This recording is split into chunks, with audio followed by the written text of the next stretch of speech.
horizontal. It's horizontal. Yeah.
Hey, Shalom, man. Shalom. All praises be unto Yahweh, Ba'ashem, Yahushai, Ba'ashem, Ruach Kodash.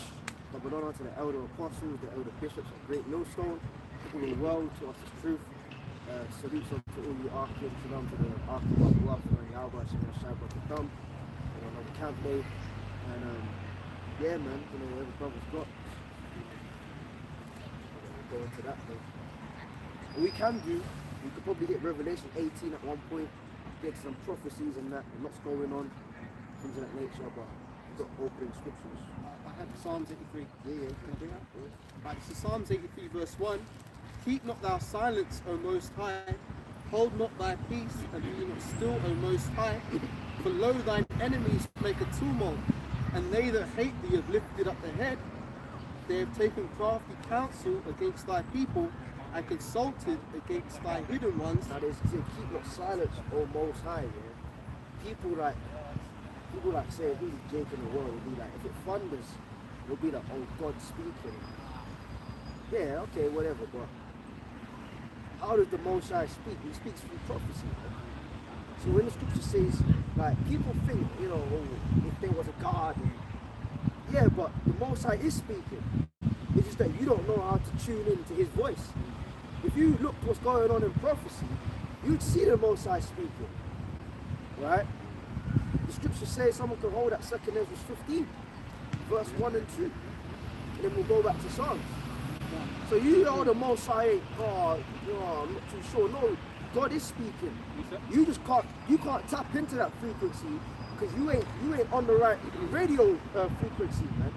We're on the right channel, man. You know what I'm saying? Like, if you let's name some channels in the UK. You got LBC, you got Heart, you got Magic, BBC Radio 1, Radio 2, Radio 3. You got Radio 4. You got Capital. You got Capital Extra. You got Kiss, Heart. Yeah. And you got them pirate stations. And all kind of shit. But you gotta get on the right frequency, man. You got Classic FM. I think that frequency is 100. I think that's Kiss. Is it Kiss? Kiss is 100. Well, I know Classic out here. Classic is 100.7. Right. So if you got the decimals wrong, you want Classic FM, but you catching Kiss. Right. Yeah, because your decimals are off. So if you ain't hearing, oh, God ain't speaking, he ain't saying nah. Well, yeah, because you on the wrong frequency. Let's read 2nd Ezra 15:1. Yeah, 2nd Ezra 15:1. Behold, speak thou in the ears of my people the words of prophecy which I will put in thy mouth, saith the Lord Yahweh. So thy mouth, that's a select group of people. And who's going to be the ones to prophesy? The prophets. So who's on the right frequency, hearing the voice of Yahweh Hashem Yahushai, and then being the mouth, in turn, being the mouthpieces of the Heavenly Father? This is prophets, man. Right. That's why the Lord said, they that are mine, roughly paraphrasing, hear my voice. Because they got that frequency, man. Is that verse 1? Yeah, Read verse 2 and then we'll get your people. Well, verse 2, and cause them to be written in paper, for they are faithful and true. Yeah, so that's the Bible.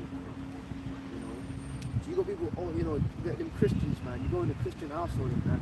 You got the Bible opened up on like these famous songs. Psalm 23, Psalm 91, Ecclesiastes 3. Ecclesiastes 3, you know, all that shit, and they're not shit, but it's they're like, they, to them it might as well be, because they don't understand it. And them famous Psalms, man, 91, 23, 121, John 3:16, you know. You ain't gonna go in a fucking Christian household and have it open on Isaiah 34 or Obadiah. You know, you may have a visitor. I don't know what's that. Death and I don't know. You might want to run out that house. Them Christians don't know about them chapters there, man.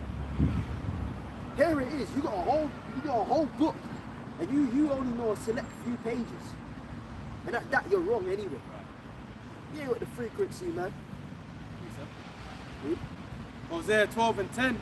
I have also spoken by the prophets, and I have multiplied visions and used multitudes by the ministry of the prophets. Is that verse 1? This is Hosea 12:10. You just said Hosea 10. Oh, Salaka, Hosea 12:10. Read it again. Hosea 12:10. I have also spoken by the prophets. You got to qualify that. Brother's making a precept. Hosea 12:10. I have also spoken by the prophets, and I have multiplied visions and used multitudes by the ministry of the prophets. Yeah, so the Lord spoke by the prophets, man. And the multitudes are what? The similitudes and are the visions, man. And the prophets got visions and that, dreams. Okay, they got taken into trance, if you will.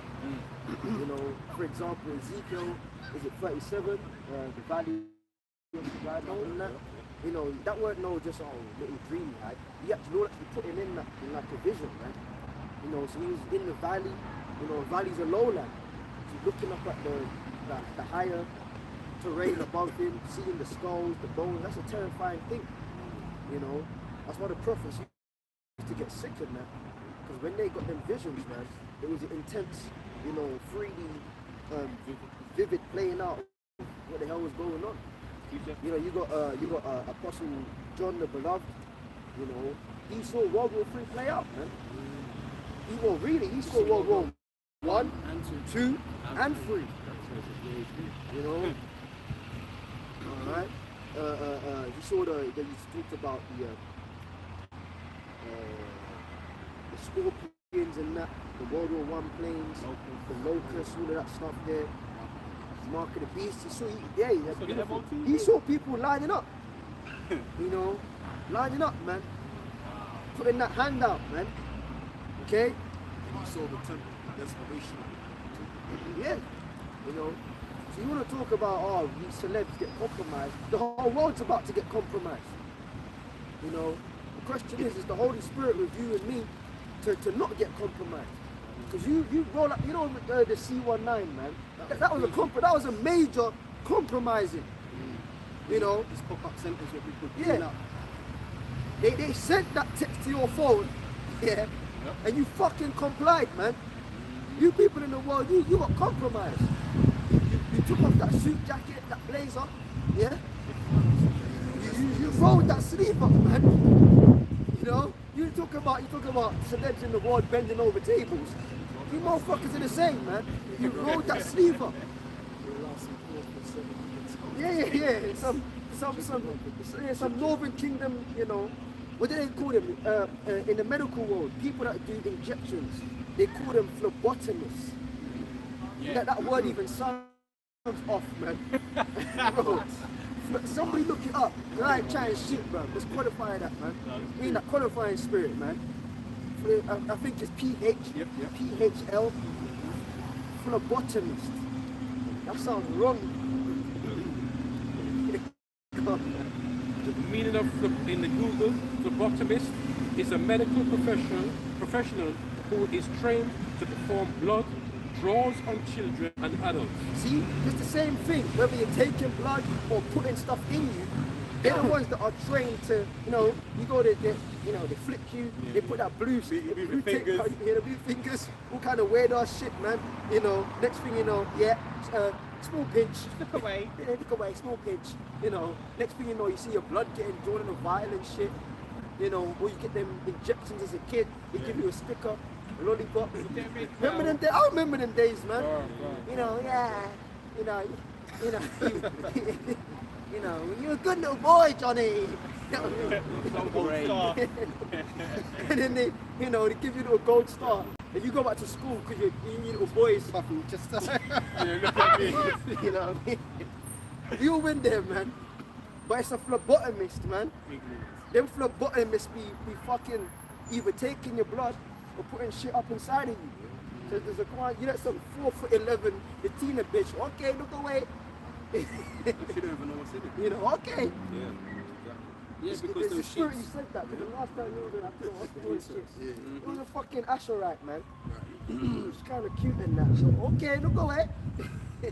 Okay. I'm just looking at the bitch like, you don't even know how many times I've been here. Yeah. I'm used to this shit.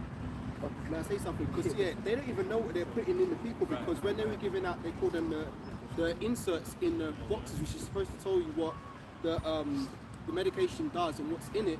A lot of those inserts were blank. So there they were injecting people, not even knowing what they were putting in people. Now that's the big thing, because they're going to be held accountable for that, because a lot of people got sick, a lot of people died, a lot of people got injured as a result of it. They can't turn around and say, oh well, I didn't know what I was doing. No, the scriptures say thou shalt not follow a multitude to do evil, and the scriptures furthermore say that you shouldn't make any cuttings in your flesh. So that by them doing that, they're actually going against the law of the Bible. There you go, man. So that's a good point, man. Them phlebotomists, yeah, up in them, as we said, the makeshift tents, yeah. You know what I mean?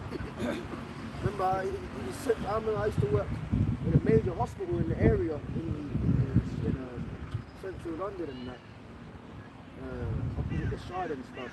We just had these makeshift white tents. You know, the lions going around the corner. Everybody just there like zombies, getting ready to roll that sleeve up, man. You niggas got compromised out there, man. You know? And then you had that Jake guy, he got arrested, I think. I actually saw him live in the flesh on my lunch break. He went viral in the UK. He had like a speaker. Benjamin, don't take the vaccine. But don't take the vaccine. Sister, don't take the. I saw the guy in the flesh, and they called the hospital security guard. They couldn't do fuck all. They had to call the police because he set up the speaker right next to the tent. Don't take the vaccine. You know, so niggas getting compromised out here, man. But people act like they don't know what's going on. No, if you read the prophecy, like on the right frequency, you know. Isaiah 62. Then we go hit back on Psalms. I have set watchmen upon thy walls, O Jerusalem, which shall never hold their peace, day nor night. Ye that make mention of Yahweh, keep not silent. Yeah, never hold their peace doesn't mean that 24/7, like 7 days a week, you gotta be like talking and doing videos and that, you know. 'Cause that's crazy ass shit, man. A couple years ago you had that. The guy got cut. I can't remember what group it was, so I'm not gonna say it, I may say the wrong group. But it was a guy, he tried to break down the scripture, yeah, and he did like a 5-hour live stream, and he still got it wrong. You know what I mean? In the apostle, I was like, what the fuck? You're doing a 5-hour stream to break one precept up, man. Crazy. You know, so you ain't got to do crazy ass shit like that. If it's a camp or whatever, that's different. Do a 5-hour stream at home. What you playing at, man? When the scripture says never hold their peace, it's because brothers are all over the world in different time zones. So when the UK sleeps, certain parts of America are waking up. You know, like over here, man, we're give and take the time of year, we're 5 to 6 hours ahead of New York. So when we call it a day and we're clocking out of our shift, brothers over there are clocking in. And they say when one prophet sleeps, another prophet speaks. Yes. There you go, man. So never holding our peace is because of where we're positioned on the globe.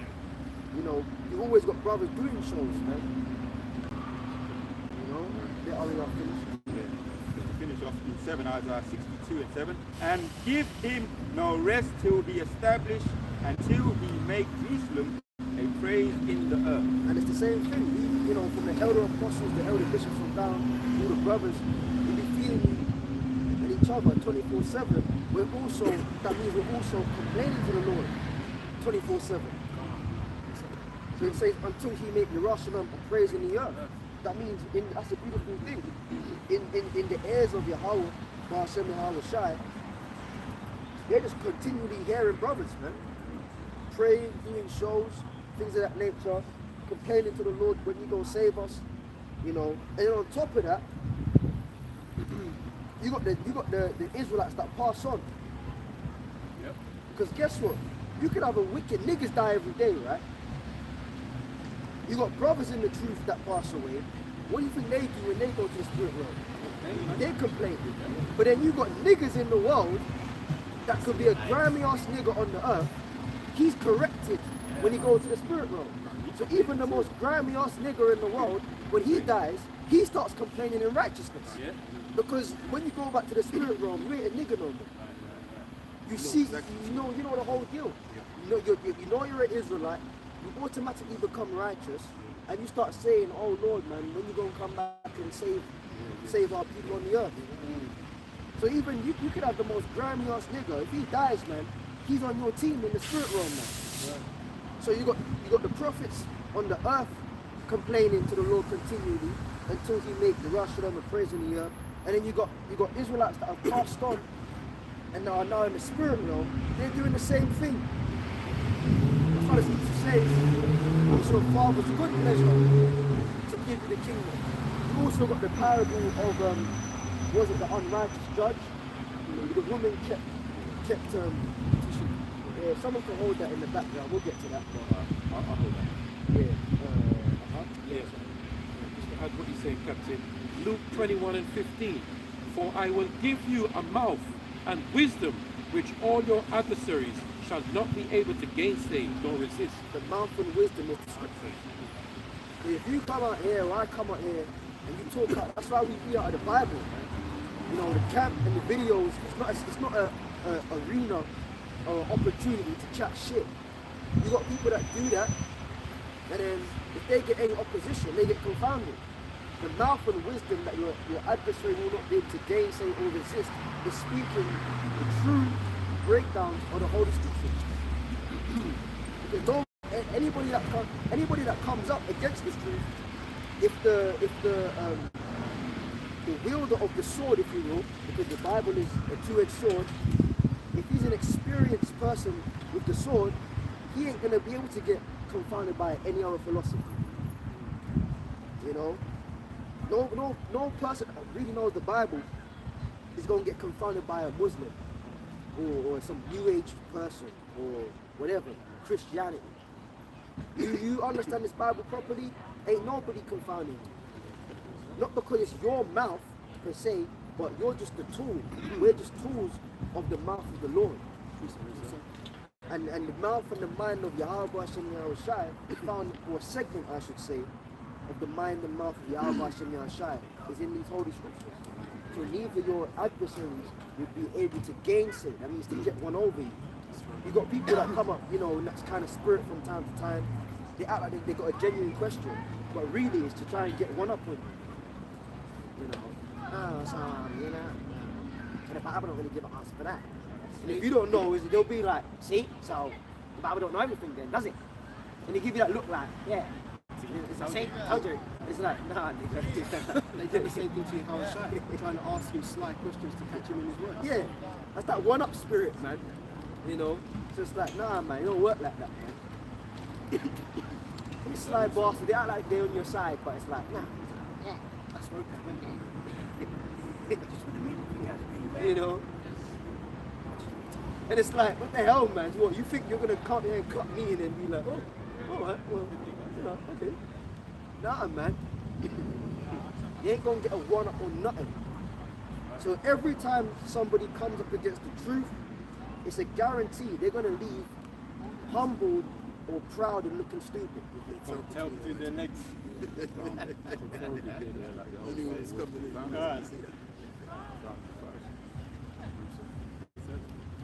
It's like I keep seeing videos of that this week. Like, you know your algorithm on social medias and like Instagram and like, you see one video and then they keep sending you that kind of shit. Yeah, I didn't mind because we're not too wicked, but it's like animals and that. Yeah, and then there's this one keep seeing videos of like dogs they'll go to horses and bark behind the horse, and the horse just gives them a back kick, and the dog starts crying.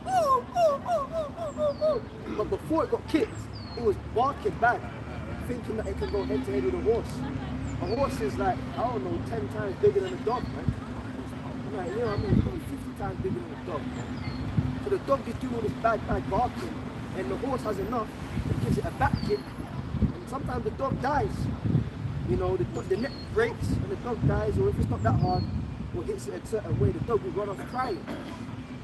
So it's kind of the same thing. You come up to brothers in the spirit and you're barking shit. Islam, Buddhism, you know what I mean? Christianity, yeah, look. We give you a spiritual back hit and then you run off crying. Because it's like a horse and a dog. Any other philosophy that comes up against the truth cannot go head to head with this. You can try, but you're gonna lose. You know, it's kind of reminiscent to Apostle Paul, as he was Saul, right? When did the Shah say, you try to press the church, right? It is hard for you to kick against the press. So that's what the truth is like. You come up against the truth. That's what, you know, that's the experience you're going to have. It's like in boxing as well, man. It's like you gotta meet that weight category. You either gotta put on weight, or in some cases, you hear a lot of boxers, I'm cutting, man. Because they gotta cut down to meet that weight category. So this truth is in a weight category of his own. So if you, that's like, I mean, that's the money. That's like putting a super featherweight with a heavyweight. Yeah. You asking for a bloodbath, right? Both are boxers in their respective weight categories, but it's just the law of power and nature. You can't go head to head with certain, you know what I mean? Yeah, there's weight categories for a reason, as they always say. So if you put a featherweight in with a heavyweight, man, you're trying to kill that featherweight, man. So this truth is heavyweight. So all these other philosophies, they think they're deep, but when they come up against us, they're the featherweights. So it's always a slaughtering, man. And that's why Apostle Tahar said it, man. You don't play nice with Christians no more. You drown them spiritually in prophecy. You don't do the back and forth. Oh, yeah. You used to do that back. Now, we just take you to the deep end. Or you can score 9. You can score 9. Well, yeah. 9. Yeah, that's the next step. So what? That's what we're going to do now. Yeah, we used to drown them in prophecy, but now if they're pissing you off too much, hey man, listen bro, we calling the police on your ass, man. You know, we ain't got time for Christians no more, man. It's more than they Christian, anti-Christians. We ain't dealing with that shit, man. You know? Been there, done that, got the fucking t-shirt, man. Let's read. I've got a preset for you. Oh, you want me to go back to something? Yeah, if you got a preset, bring it up quick and then. Right, this is Amos 3 verse 6. Shall a trumpet be blown in the city and the people not be afraid? Shall there be evil in the city and the Lord Yahweh hath not done it? Yeah, because you got different sounds on the trumpet, man. On the shofar, the trumpet, the ram's horn and that. Yeah. You know, you had certain sounds, man, and that the whole nation got familiar with. You know, certain sounds, you know, you had, was it Issachar? They had the gift of looking into the heavens. So they would read the stars. They would be the ones to let you know when the new moon comes in and all of that for the Sabbath and that. And then when they spotted it, they would blow it on the trumpet to let the whole nation know, or the new moon's coming in. Or so you had different sounds. You had a sound for the new moons. You had a sound on a particular tune on the trumpet for gatherings. So if the whole nation needed to come together for a gathering, there was a particular sound that would be blown. We heard that sound. That means everyone. It's a convocation. Holy convocation unto Yahweh, everybody's got to get together. And then you had also a sound of war and the enemies. You had the watchmen on the towers. So if they saw the enemy coming from like, I don't know, a couple of miles out, right, they'd blow the trumpet. And that was a war sound. So everyone inside the city would know, oh shit, we're about to be invaded. So spiritually, we're blowing the trumpet of peace? Hell no. We're blowing the trumpet sound of war. Now, and pestilence. Now you got groups out there that they're on the trumpet too, but they're blowing family days and cookouts. And that's why the scripture, somebody get it where it says, if the watchman blow an uncertain sound. I fuck it. IUIC, that's the uncertain sound. Jesus, family days, marriage, garment parties, Yeah, fashion show. fashion shows. You're on the trumpet, all right, but you're blowing an uncertain sound because you're telling people relax and have fun. fun, relax and yeah, whoa, yeah, Israelite lifestyle, yeah. Oh, now the enemy's out the door. So when the enemy bursts through them doors and kick that door down, yeah, you ain't ready because you're fuffing about with what's the word? With folly. Yeah, you gonna be caught with your pants down. But if the watchman blows the right sound, the right sound for now is what? Is war, pestilence. Yeah, people are gonna be ready, man. So Great Millstone and the affiliates, that's the camp that's blowing the right sound. Everybody else is telling you bullshit, man. ISUPK is telling you pop your woman in her ass, cookouts, and just this thug niggerish kind of vibe. Oh yeah, they go some one guys smoking. Yeah, smoking weed. Yeah, he said that on the video. He goes, man, this is a couple of years ago. He said, join the camp. You know, you get women, smoke some weed. He said something like, if you ain't smoking weed or fucking bitches, and you ain't in the ISUPK, what the fuck are you doing? Something along them lines. So their whole what do you call it, advertisement for the camp, if you will, is fuck bitches and smoke weed. Sounds like a Snoop Dogg track. Stay sweet. That's what comes to mind with me, man. That's some nigga shit, man. You just come to the, yeah, put on some black, you know, roll up a spliff, yeah.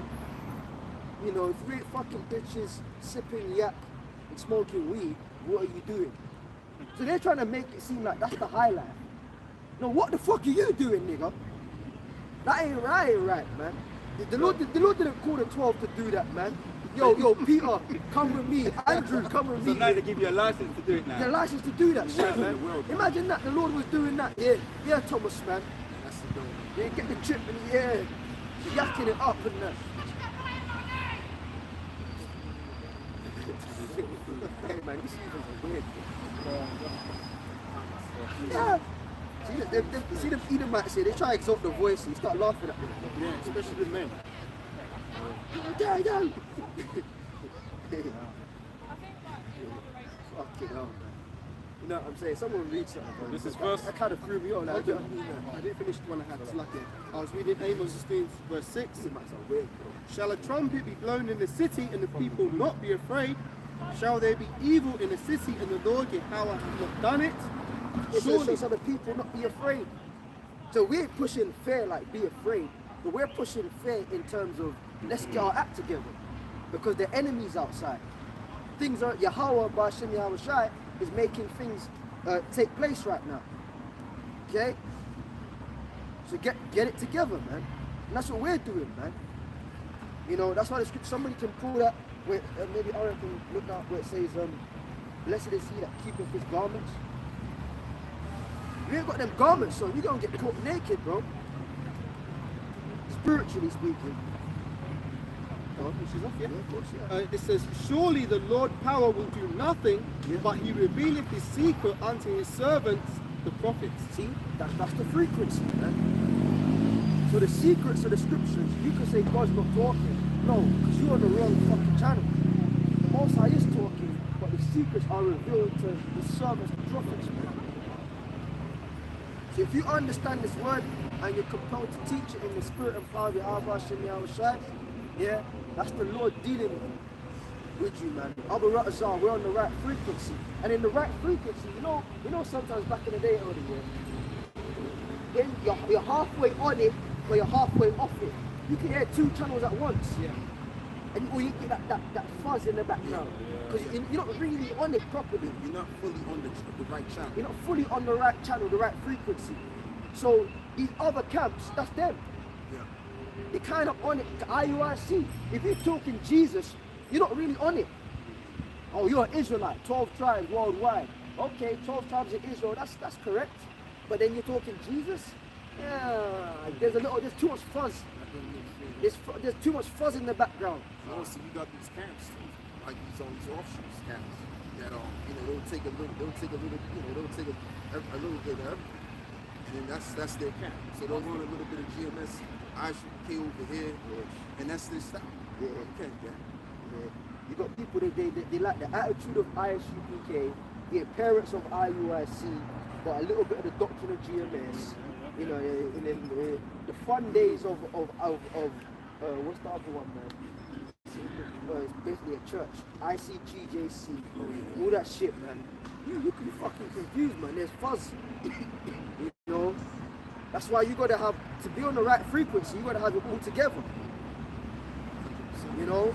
So if you're talking Jesus Christ, yeah, if you're talking Jesus Christ, if you're talking the mark of the beast is an embargo, or white women or whatever, or sin, alright. If you're talking the tribe of Dan, Trinidad and all that shit, okay, if you're talking sisters in the congregation learning too and all that shit, man, sisters, you got guys, they got these gatherings and then you just see women there, and what the fuck's going on, man? Women learn at home, bro. You know what I'm saying? So if you're doing any of that, but mainly the doctrine side of it, that's part of the doctrine anyway, you're off, man. You may have, parts of like, the frequency coming through, but then you got wrong frequency coming through too. Alright? Somebody, for this one, yeah? Revelation 16 and 15 says, Behold, I come as a thief, blessed is he that watcheth and keepeth his garments. That's what alarms do, man. If someone tries to break into your car and you've got an alarm system, it's going to go off. The alarm system ain't going to be no classical music, nothing too calm. It's going to be, alarm is to do what? It's to alarm you, to bring something to your attention that something's wrong. If there's a fire in a building, yeah, you ain't going to hear no classical music, the second movement of Chopin's, piano concerto number 32. Or Beethoven's symphony, and the night journey. Nothing to serenade, You think, oh, that's nice. Nah, man. If the fire alarm, whoa, alert, it's to let you know something's severely wrong. Get out and try and fix it. Simple as that. Read that again, Aria. Yeah, Revelation 16 and 15 again. Behold, I come as a thief. Blessed is he that watcheth and keepeth his garments, lest he walk naked and they see his shame. Now, let's be honest. You've got to apply balance to everything. We're not saying we're against, and I use the word fun and nice very loosely, because fun and nice goes back to not knowing, right? But we're not against enjoyment, and having a fun, nice time. We're not against that. We're doing this hardcore stuff so that we can actually do that and have fun for eternity. We're into fun. We're into enjoyment. Yeah? We're into drinking, I said it in the lesson yesterday, the apostle used to quote that song, man. Sitting in the shade, sip a little lemonade, trying to get laid. That's what we're going to be doing, man. In the kingdom. We won't be trying. You don't have to tell your women, hey, listen, man, enough for today. I see, I'll deal with you tomorrow. Tomorrow, bitch, tomorrow. Inside joke, man. Maybe 5,000 years from now, you get this dick. But whatever, man. But we're into that. But the point is that you have to create the right environment for fun. You know what I'm saying? I'm into that series you told me about, Gangs of London. That shit is hard, man. I've been watching that. One of the episodes, one of the rival gangs, he put on a birthday party for his daughter, and then Nigerians came in with the swords and then the guy got nervous because it's like, bro, you can't have fun when you got enemies on your back. Right. You want your borders to be secure. You want no problems in your head. You want peace in your environment. When that's your scenario and circumstance, then you can have fun. We've got the MOTB on our back. Jacob's trouble is about to happen. You got Job 9:24. The earth is given into the hand of the wicked. Our environment is not one of peace and safety right now. Persecution, on the contrary. So why the hell would we try and have fun? Like, I mean, if brothers get together and do an in-house thing, drinks, chicken, food, whatever, that's an in-house thing. But for the majority of what we're involved in, man, we ain't trying to have no fucking fun out here, man. What does the Bible say? It's written, lamentation, mourning, and woe. Where's the time for fun and all of that? Let's go. It's the I second. ain't forgotten Psalms 83. Yeah, I've still got that. Second Ezra chapter 7 and verse 6. There is also another thing. A city is builded and set upon a broad field and is full of all good things. The entrance thereof is narrow and is set in a dangerous place to fall, like as if there were fire on the right hand and on the left a deep water. Yeah, so we want to get to the city where there's all beautiful things, but the point is the journey to it is very treacherous, man. It's a dangerous journey. On one side you got fire, and the other side you got a great deep of water. Let's go. Verse 8. And one only path between them both, even between the fire and the water, so small that there could but one man go there at once. If the city now were given unto a man for Now, an when inheritance, you're on a war, when you're in the battlefield, yeah, you got landmines and that. You know how many people,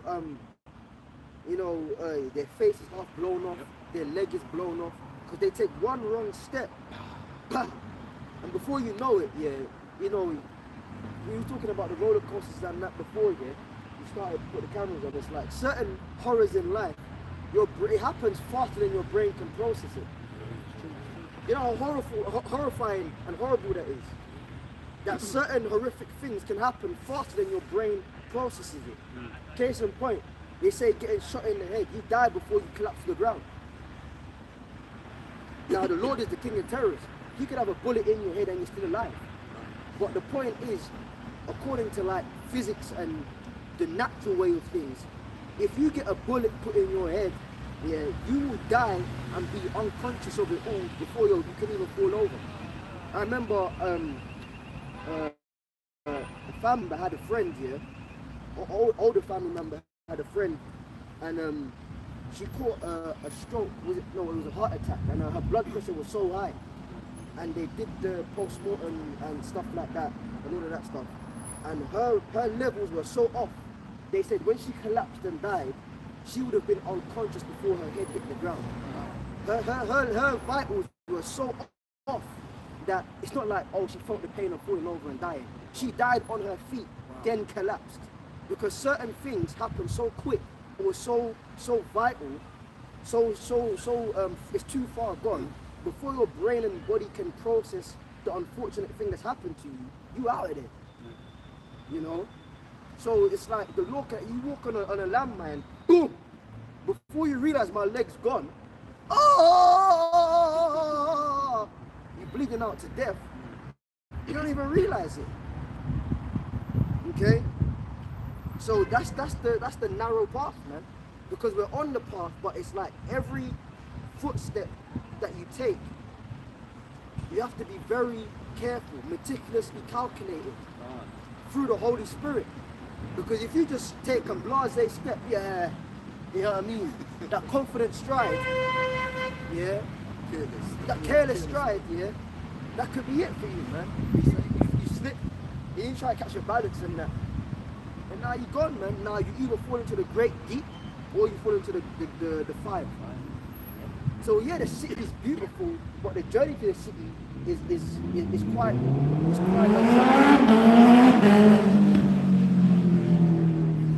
finish on that. 2 Ezra 7 and verse 9.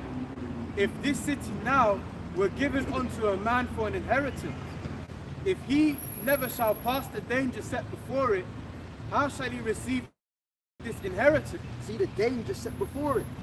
So we're in a mindset of danger, man. You know, that's just how we are. That's you great millstone guys, you interfere. And that's the time we're in. There's danger all around. We're behind enemy lines. So excuse us if we don't do the family days and the marriage counseling and the extravagant garments. There's nothing wrong with extravagant garments. Listen, extravagant garments is a beautiful thing, but guess what? There's a time and place for it. The time and place for it is the kingdom of heaven. We're gonna be decked out, man. Yep. King Solomon was decked out. His servant was decked out. Remember, they saw his servant and thought it was him. So if your servant is decked out, imagine the king himself. But then Yahushua said, King Solomon, in all of his glory, was not arrayed as one of these lilies. So even the nature of Yahweh Hashem Yahshua, the kingdom made new, is going to be greater than fancy garments. But here it is. You go into the enemy for some material, you know what I mean? And it's like, yeah, man, you know, like what you saying, yo, waking up.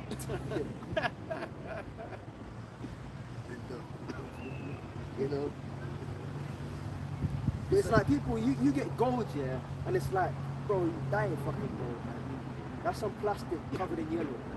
Let's be real. Do you know what I mean? Like, let's be real, man. Now, certain brothers have more fancy garments than others. That's cool. I ain't knocking it. You know, certain brothers, hey man, their garments are rough. Shit. Other brothers, you know, slightly well, whatever, man. But the point is, none of us are rocking proper gold on our garments. You know what I mean? Like, and the scriptures furthermore prophesied. It said that we prophesy in sackcloth, which is to represent mourning. So when you come in your fancy, what do they call it, dressing show, phylacteries and that dressing show kind of thing, fashion shows, yeah, what's that all about, man? We ain't dealing with that, bro. I wasn't dealing with no fancy garments, man. You know, the scriptures speak about you. He had a garment, you know, woven of one cloth, man. You know, so he didn't come on no kingly shit like that, man. And that's the point I was making. There's nothing wrong with it, but there's a time and a place. And he even said that it wasn't his time, because when he healed, I think he might have healed the people. They wanted them to actually have him become the king. So he ran into the mountains because it wasn't his time. There weren't time for that. So the glory is gonna come, the garments are gonna come, the riches, you know, brothers, you know, brothers may wear a chain or whatever than that. We're gonna get the proper gold. We're gonna get the gemstones, man. Yeah, the scriptures actually, somebody hold that in Revelation, the foundations of the jasper and the jacinth and the emerald. That's in Revelation. This the very foundation of Jerusalem is going to be built on these precious stones in there. So the riches and the bling, yeah, that will come, but the point is, it's simply not time for that. Yeah. Yeah, read that. Revelation 21:19, and the foundations of the wall of the city were garnished with all manner of precious stones. The first foundation was jasper, the second sapphire, the third chalcedony, the fourth an emerald, the fifth sardonyx, the sixth sardius, the seventh chrysolite, the eighth beryl, the ninth topaz. And that shows you these Christians, yeah, they're fucking stupid, man. I saw a video last week, this black pastor in America, he's going viral and shit. I even saw someone in the comments that I know, and they were like, you don't even know, you're becoming my favorite pastor online, shit. Because he was like, oh, you know, you can't be praying to God in heaven and Jesus, but you burning incense. You can't be praying to God in heaven, but you doing crystals. And it's like, you fucking donut, bro. The Lord made these things, yeah, as like spiritual portals, bro. Not that you pray to them, but do you not know the same kingdom of heaven that you're trying to get to is going to be physically built off these things?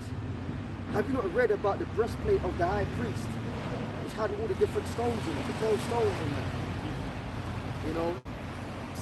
The incense. Oh, you can't be praying to God, but you burn incense. What the fuck are you talking about? Incense got burnt in the temple. When Yahweh was born here, what the fuck did the wise men bring as gifts? Frankincense, gold, and myrrh.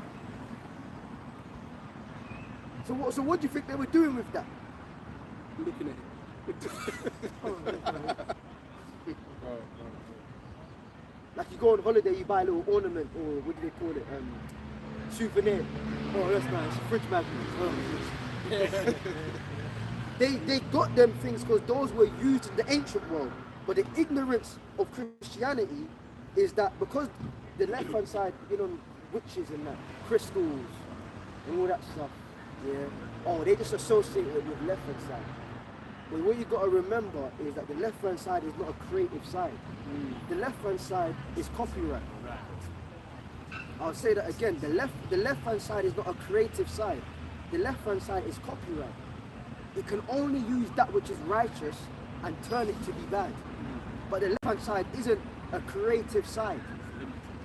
That's why everything on the left, if you check it and go deep enough, there's a righteous what's the word?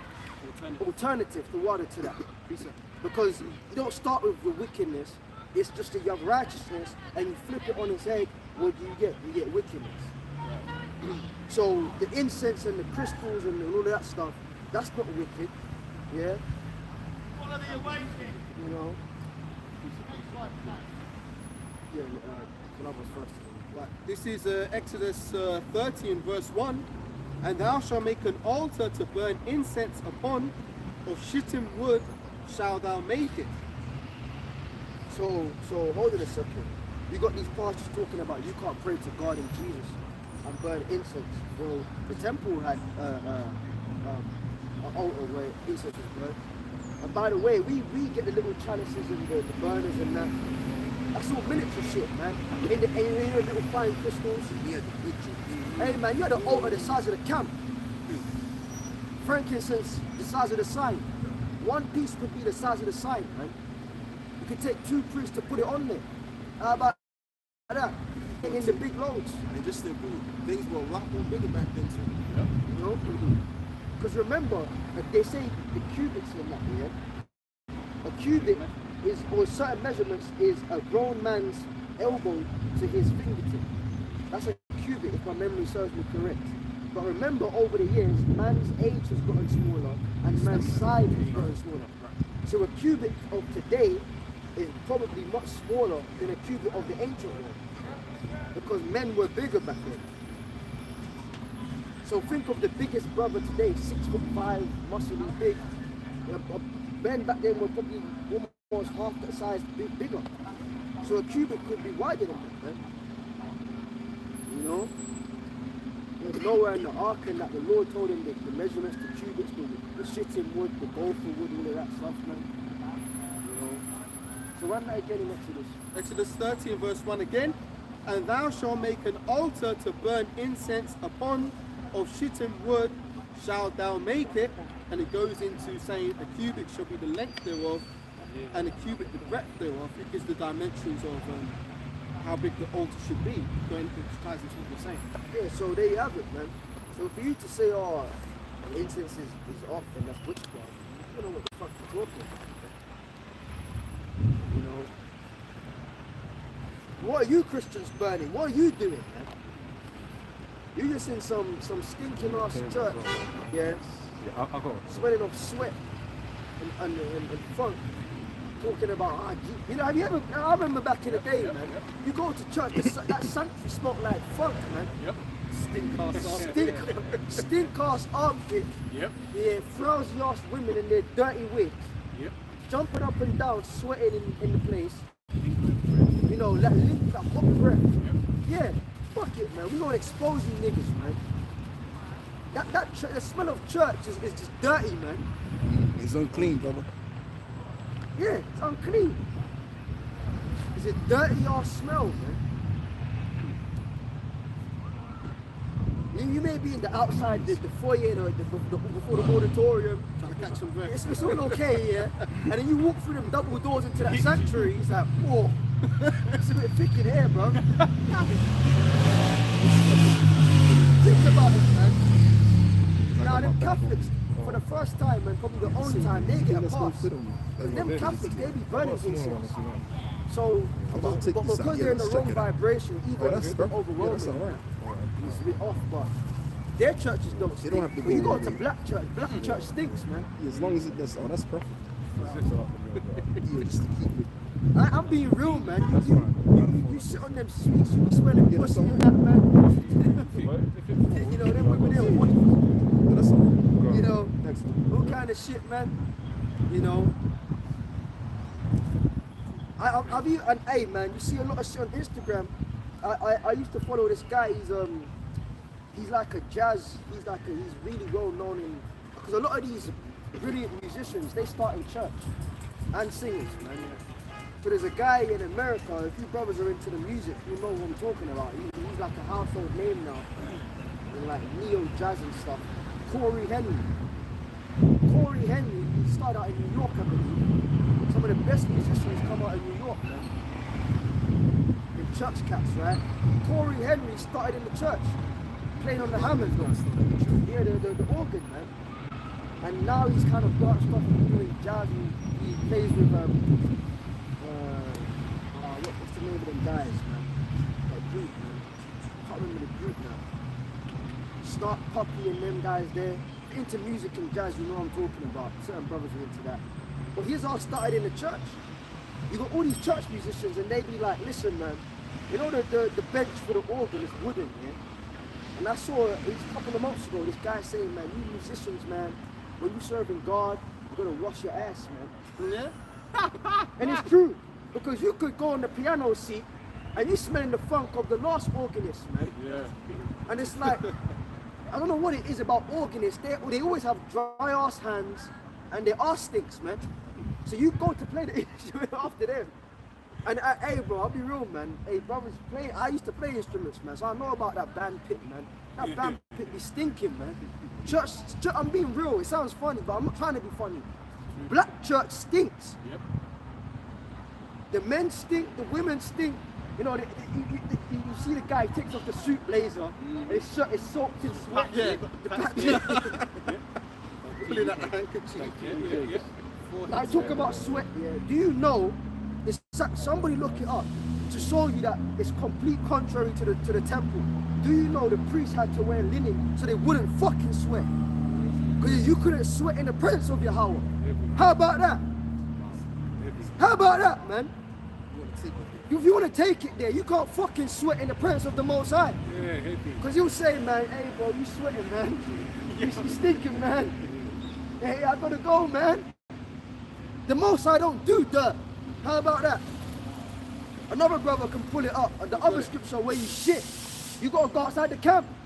Somebody else look that up, man. Let's get the linen one. Right, this is Leviticus 6, starting in verse 10. And the priest shall... So we ain't just mocking church, because we can show you the scriptural alternative. Oh yeah, you're being over righteous, bro.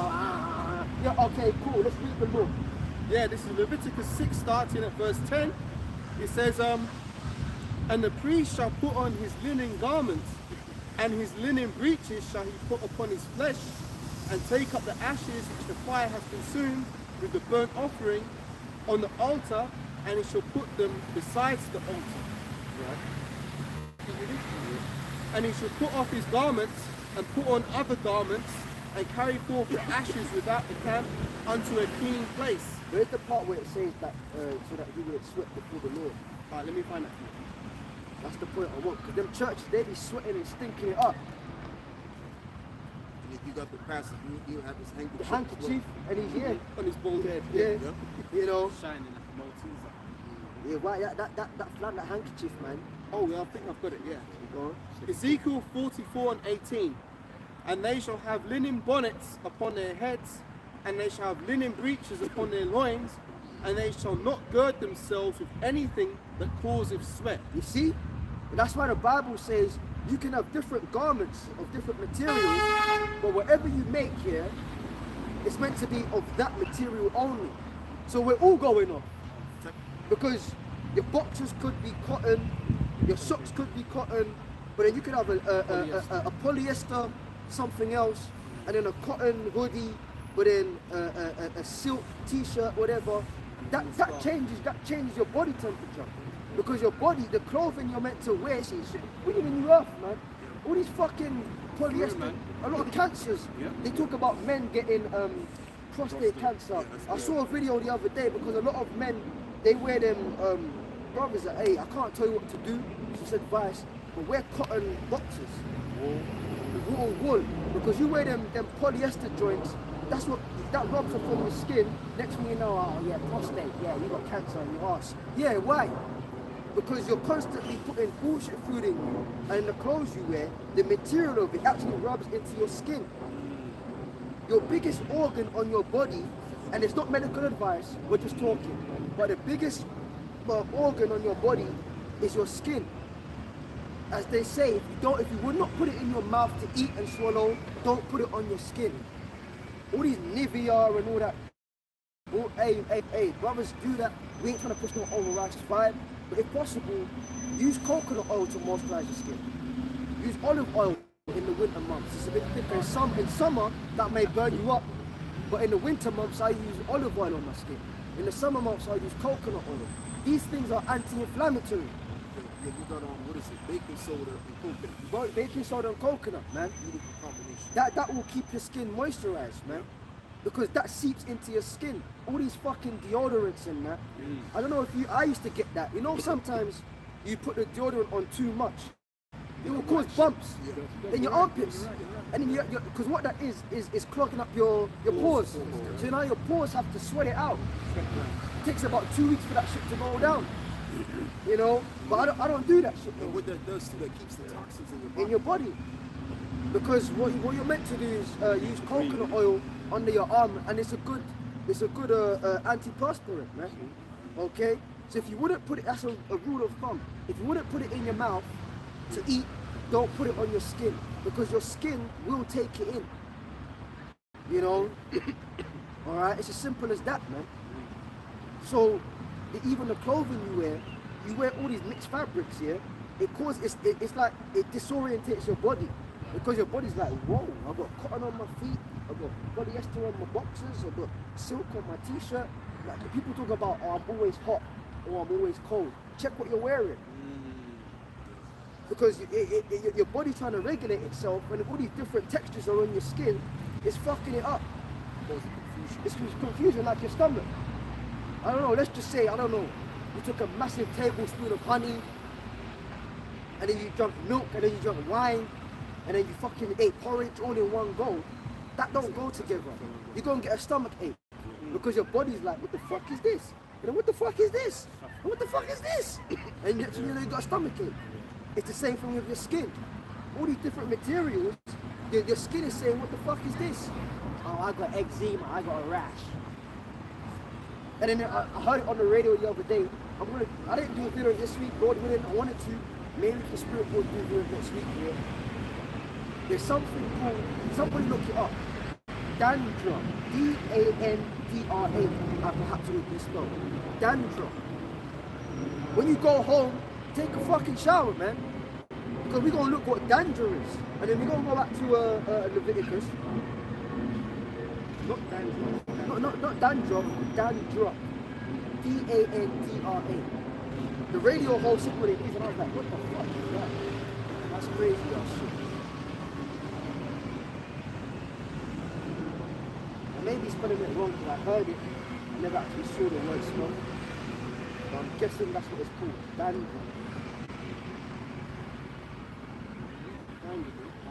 Slowly.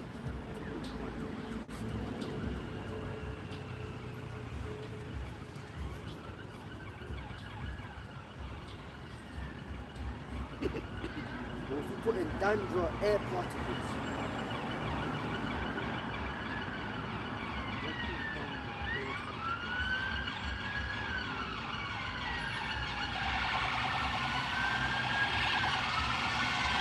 Or is it dander? It could be dander. It could be dander. I've got dander here. The AI overview dander refers. I said it wrong. It's not dandra, it's dander. Yes, so the spelling is D-A-N-D-E-R. Dander, right? Yep. Refers to microscopic skin particles shed by warm-blooded animals such as pets. These particles can become airborne and contribute to indoor air pollution, particularly for those with allergies. While not a standard scientific term for atmospheric particles, Dander is a relevant term when discussing indoor air quality and its impact on health, especially in relation to pet allergy. So they say indoor, but really it's outdoor as well. Because when you're in the summertime, the air gets more concentrated. Right. So you got people, you go out in society, you know the people in the park, they're sharing skin particles. Because your skin is always shedding. Now just because you don't see it, because it happens on a microscopic level, it's fucking happening. So whenever you're around people outside of society, you got people's skin particles being shed. And then that goes into your hair. If you got a beard, that goes into your beard. You know what I'm saying? So if you go outside, by the time you go home, yeah, I just washed my clothes yesterday. Yeah, you taking. So I never understand people that go home and get on the bed with outside clothes. Or even their shoes. You're weird, man, because you be collecting dander, man. You know, the buses, you holding on to the rails. Mind the doors, yeah. I mean, shit, all that stuff is out there, man. Hey, listen, bro, that's dander, man. Listen up there, that's why them train seats, they're so dusty and filthy, because it's all dander. dust down. Yeah, all dander down there. So you be sitting down on that Victoria line, that circle line, Hammersmith would sit, yeah, I got a seat, yeah. Yeah, bro, you dirty, man. And you got to factor in too, you got women that's on the monkeys. Yeah, that's all nasty shit. So you gotta, that's why the scriptures, Leviticus 15, 16 talks about that, man. So let's go back to the sweat and stuff, man. Yep. So if you think we're just chatting shit, nah, man, we ain't chatting shit. That's scientifically proven, man. You step outside into the masses with the people here, you're gonna encounter that dander. This is back in Ezekiel 44 and 18 again. And they shall have linen bonnets upon their heads, and shall have linen breeches upon their loins, and they shall not gird themselves with anything that causeth sweat. Yeah, because when you're sweating, what does sweat do?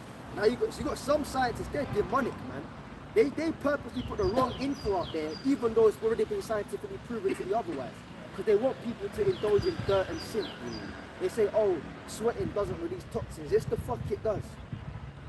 Not only does it help regulate the body's temperature, but sweating is also a way of excreting stuff the body no longer needs. They say, oh no, sweat glands don't do that. Yes, it fucking does, man. So if you start sweating all over the place, now you're covering yourself in dirt inwardly that's being excreted by the body. So the Yahweh said, I ain't gonna be in the midst of that. I ain't doing that. So the priests, when you remember it said, let them put on the priestly garments to worship and sacrifice before me. Then when they finish, put on another set of garments. Meaning that's your regular ass clothing, and this is your clothing to be in front of me. Because when you come in front of me, you gotta wear something that prevents that sweating shit. Because I ain't gonna be around no dirty ass, musty ass nigga, man. So you going up in them churches and they have the rag and they sweating all over the place. You think the Lord's in there? That's that dander, man. So you go in them churches, and I'm gonna say it again. It's that black church. You may not catch that in the Catholic shit, but it's that black church, man. You go in them dirty ass, stink ass black churches, you gonna catch dander, man. That's why I said you walk through them sanctuary doors and you feel suffocated, man. Yep. And the sad and nasty thing about it is that as a kid, you now associate that smell with holiness. Right. But that's the furthest thing from holiness, man. You walk up in that, that Benjamite church or that West African church, man, and just, yeah, that's the smell of God. No, it's not, man. That's the smell of niggas, man. Hot niggas, man. You know. Now let's get the precept on shitting. And this is just to prove the Lord don't deal with that nasty ass shit, man. You gotta wash, man. You gotta wash, and when you wash, it's gotta be in flowing water, man. You can't be using stagnant and go to some swamp and use that shit. You can't be, So somebody get it. In Leviticus 15 in the blue letter, I believe if my memory serves me correct, the Hebrew word is going to be rakatz. That's what they say, rakatz. Leviticus 15, it speaks about washing. Go into the blue letter word for wash. It's going to say rakatz. And it's going to say in flowing water. You can't be using no stagnant ass water. So even when we wash, we ain't fucking clean. Thames water. And remember, was it a couple years ago, the scandal of shit in the water supply? Yeah, it's still going on. They're still dumping sewage water into Fresh clean water. water. Yeah. So there you go. So you turn that shower on, or you run that bubble bath, and you think you're clean. You ain't really even really clean nothing, man. You know, then they got certain areas, hard water, soft water, all this shit. You know, I see adverts. I don't know if I'm still debating whether to invest in one, yeah. But I see adverts where they say it's like a certain shower head that's a filter. I don't know if it's bullshit. 'Cause you know a lot of people sell you bullshit. Charcoal. Some of them may be alright. I've heard stories, people saying that they think it's improved their houses and stuff. I'm extreme, but I never went that extreme. I'm thinking whether to get one or not. I don't know if it's bullshit, man, or not. Yeah. But, Some people, yeah. you know, it's worth the try. I don't know. You see, but yeah, man, you think that water, that Thames water coming through your taps in London, yeah, it's fucked, bro. Some brothers have sent. Some brothers do have. They spoke that they've got it as well. Some of the elderly, you know, I would. they lay in there. Yeah, I would try it, man. You know, back in the gym and that. You know, I'm gonna sign up with the sauna as well, man. You gotta do it. I know you do the face steam and that. You gotta do them things, man. Because you're just building up all these toxins in your flesh. And then you think, oh wow, well, I suffer. You don't suffer. A lot of brothers don't suffer from eczema, man.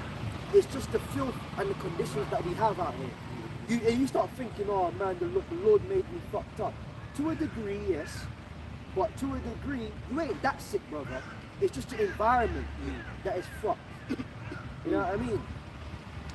Bro, you catching cancers and all kind of shit. You thinking, oh man, what's wrong with me? Nah, man, it be the GMOs. The radiation and that. So sometimes you can't even beat yourself up about catching illnesses because it's not your fault. The scripture says we would eat our bread defiled. You got that in the cuts? Yes. Was that what I can qualify it? I could be wrong. You wanted the word for wash. Wash. Yeah. This is in. Let me read the verse first. This is Leviticus 15 and 13. I'll read it now and get the word. It says, and when he that hath an issue is cleansed of his issue, then he shall number himself 7 days for his cleansing, and wash his clothes, and bathe his flesh in running water, and shall be clean. Now in the blue letter you got the word, was it the bus, which is wash? Yeah, the word there in Hebrew is kabas, and it means to wash by treading, be washed. Go to water. Where it says go to the blue letter for water. Right, Khan. This is the word for water. Hang on. Mayan. Yeah, the word for water is Mayan, and it means just water or waters. See these blue letters, they be changing it up. Because it used to be rakats, man. So let me check it. No, I don't see that word here. Rakat should be there, man. Let me see that. Wash his clothes and bathe. Yeah, bathe, that's it. Oh, rakas. H7364. Oh, there we are. Yeah, I've got it. So what? The word there, rakas, is to wash off, wash away, bathe, to wash oneself, to be washed. Outline of Strong's definitions. It says to lave the whole part of a thing, bathe itself, wash. To lave. And how do you lather yourself? With soap. So you got them Edomites in them East Enders. You're sitting in the water, no soap, no nothing. They even dip their hair in it, just sitting there in the bath. Going outside, you sit in the bath. No soap, no nothing. And then they get out, dry themselves with a towel, and they come to work stinking. And it's like, yeah, I had a bath last night. Yeah. What? Well, you stink though. Because washing isn't just sitting there in water. You gotta lather yourself up. You gotta wash your ass with that soap, man. And you got them niggas that do that, so they go to church and stink. You know? So they put on that Sunday best and that Sunday funk, man. Remember Sunday best? The suit and tie and that, you know? Remember the yam swine as well? That don't Yeah. Yeah, right now, like, pH, that pH balance. all the swine that be eating and all of that all comes through Lobster. the poses as well, you know. Prawns. Because one of the officers said, I remember he said this, that if you used to do a shit and the swine was there, the swine would yam that up. So yam up the shit, the fresh shit. So if you're going to eat that swine, you're eating what the swine's eating. And the pig don't sweat. There you go. So that's why them places there. them churches, man. You go to church, man. Hey, man, you might catch an infection if you go to church, man. You know, you sitting on them benches, you might catch chlamydia or some shit, man. Nasty ass hoes, you know, diseased ass boxes, you know, niggas, you know, smelling like shit, musty weave, you know, women, bro, you smell pussy through the skirt and shit. KFC, you know. And then them niggas have the cheek to say it was good to be in the house of the Lord. Hey, what the fuck you talking about, man? I'm trying to, an amen. you know, can I get an amen, brother? I'm trying to run the fuck out of that place, man. Let's read, man. Let's read something. He trying to get us a book. I had a scripture on deck from a minute ago. Where was I? You're gone, man. And then you read yours. This is Matthew chapter 15. I'll start at 7. Ye hypocrite, well did Isaiah prophesy of you, saying, this people drove nigh unto me with their mouth. Now, I want to make a point. I was meant to make it in the last precept, yeah? We're not saying that, because you got guys that will run with it. We're not saying, oh, if you come out here and mix fabrics or you sweat, you're off. Hey, man, we're under grace, bro. We got mixed fabrics up here, man. You know what I'm saying, and all of that stuff. There's certain things you can't really, you know what I mean, brother sweat, whatever the case may be. Because right now, we're not going by the order of the physical temple. We're going by the spiritual side of things. It's So really a faith thing. it's a faith thing. So we don't have to make sure that when we come to camp, hey, brother, hey, go home, you sweat. You ain't going to do that, man. If you sweat, whatever the case may be. But the point is, that was the standard of the physical temple. Just to show you that the Lord deals with cleanliness. But now the cleanliness is of the spiritual side. Yes, physically to a certain point, because you've got to look after your body, but more so onto salvation that is spiritual. Your spiritual cleanliness. Because you got funky ass people in the flesh, but you got funky ass doctrines. Again, you talking Jesus, that's a stink ass doctrine, man. You know, you talking Most High Christ bless. You talking the MOTB is sin, that's a stink-ass doctrine. So It smells the high heavens, brother. yeah, you know. So that's the standard is more so spiritual. I don't want to push the vibe of carnality.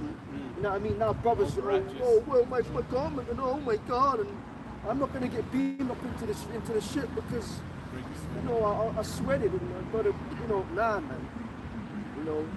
That's why we're under grace for particular things that we can't keep to the best of our, you know, what we do to what we can to the best of our ability. Certain things we just can't keep, point blank, period. That's where grace kicks in.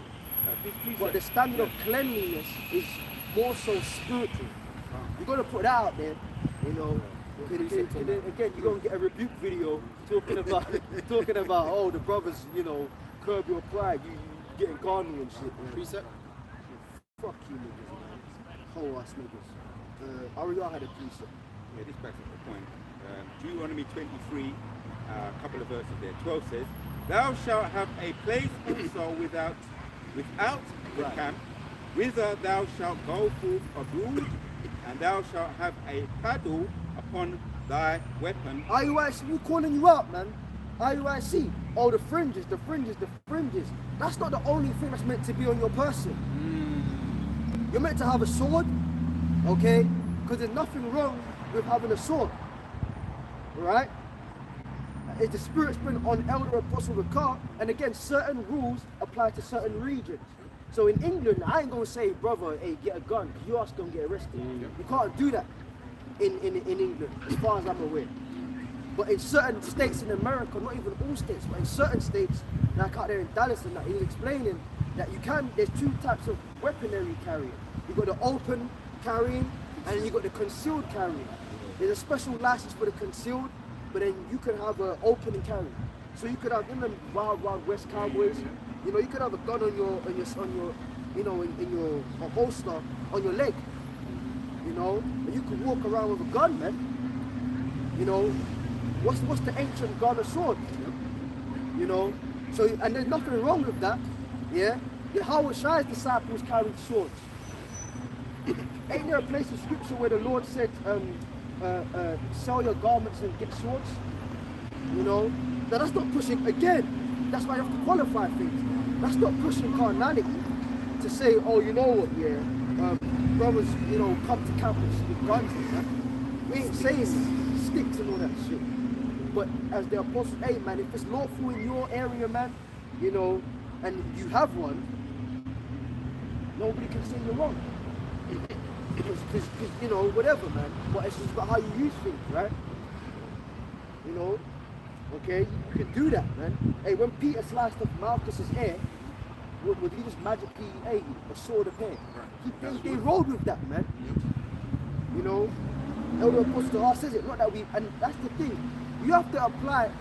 Elder Ariana did a video on that, man. You've got to want this truth, which means you've got to study, you've got to look into things, and you've got to use holy extrapolation. Don't just take what we say and then run off with it and think it all applies to camp. Not everything we say applies to camp. That's why niggas fall out, because their Hebrew Israelite thing goes as far as YouTube and the camp. Whereas it's actually a lifestyle. It's a way of life. So not everything we talk about applies to a camp setting. But every brother should know how to fight.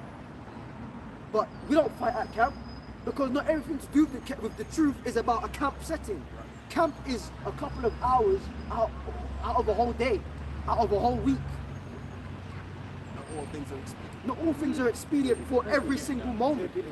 So just because it's not expedient for camp doesn't mean it's not useful elsewhere. Every brother should know how to defend himself, man. Every brother should know how to cook. Every brother should have a job. If you don't have a job, have a side hustle, man. You know how to make money, okay? These are life lessons and skills to have, okay? You know, because this is a dangerous world out there, man.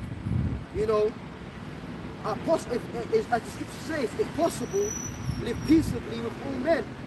But if somebody gets funny with you on the streets and throws you a jab, I'm not saying be excited to fight, but you should know how to duck at least.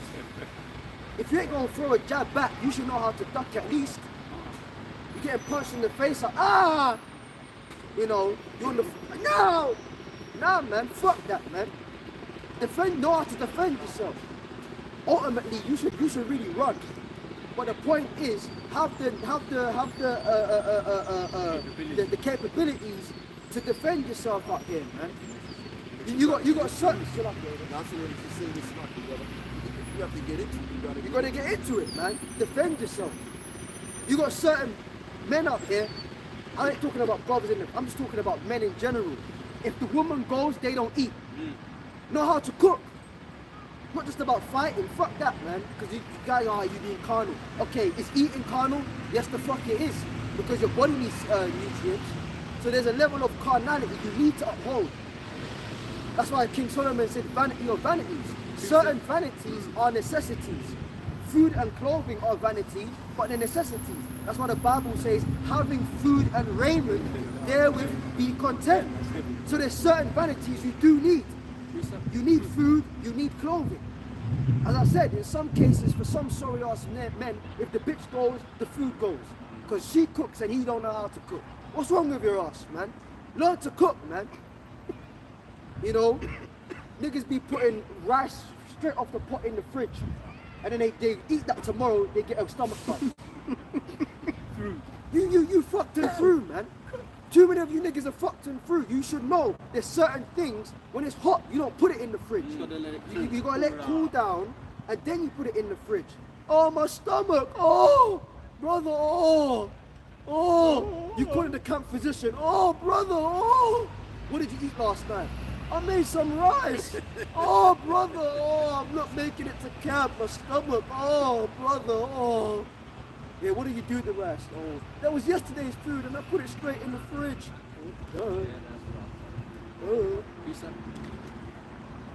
So you gotta upskill yourself, man. you know, or you get a common cold, man. You got a common cold. Oh, brother. Oh, man. I'm going to the doctors, but they ain't got an appointment for 3 weeks. Oh, my voice. Oh. Even right now, I've got a hoarse voice, but we working on the remedies.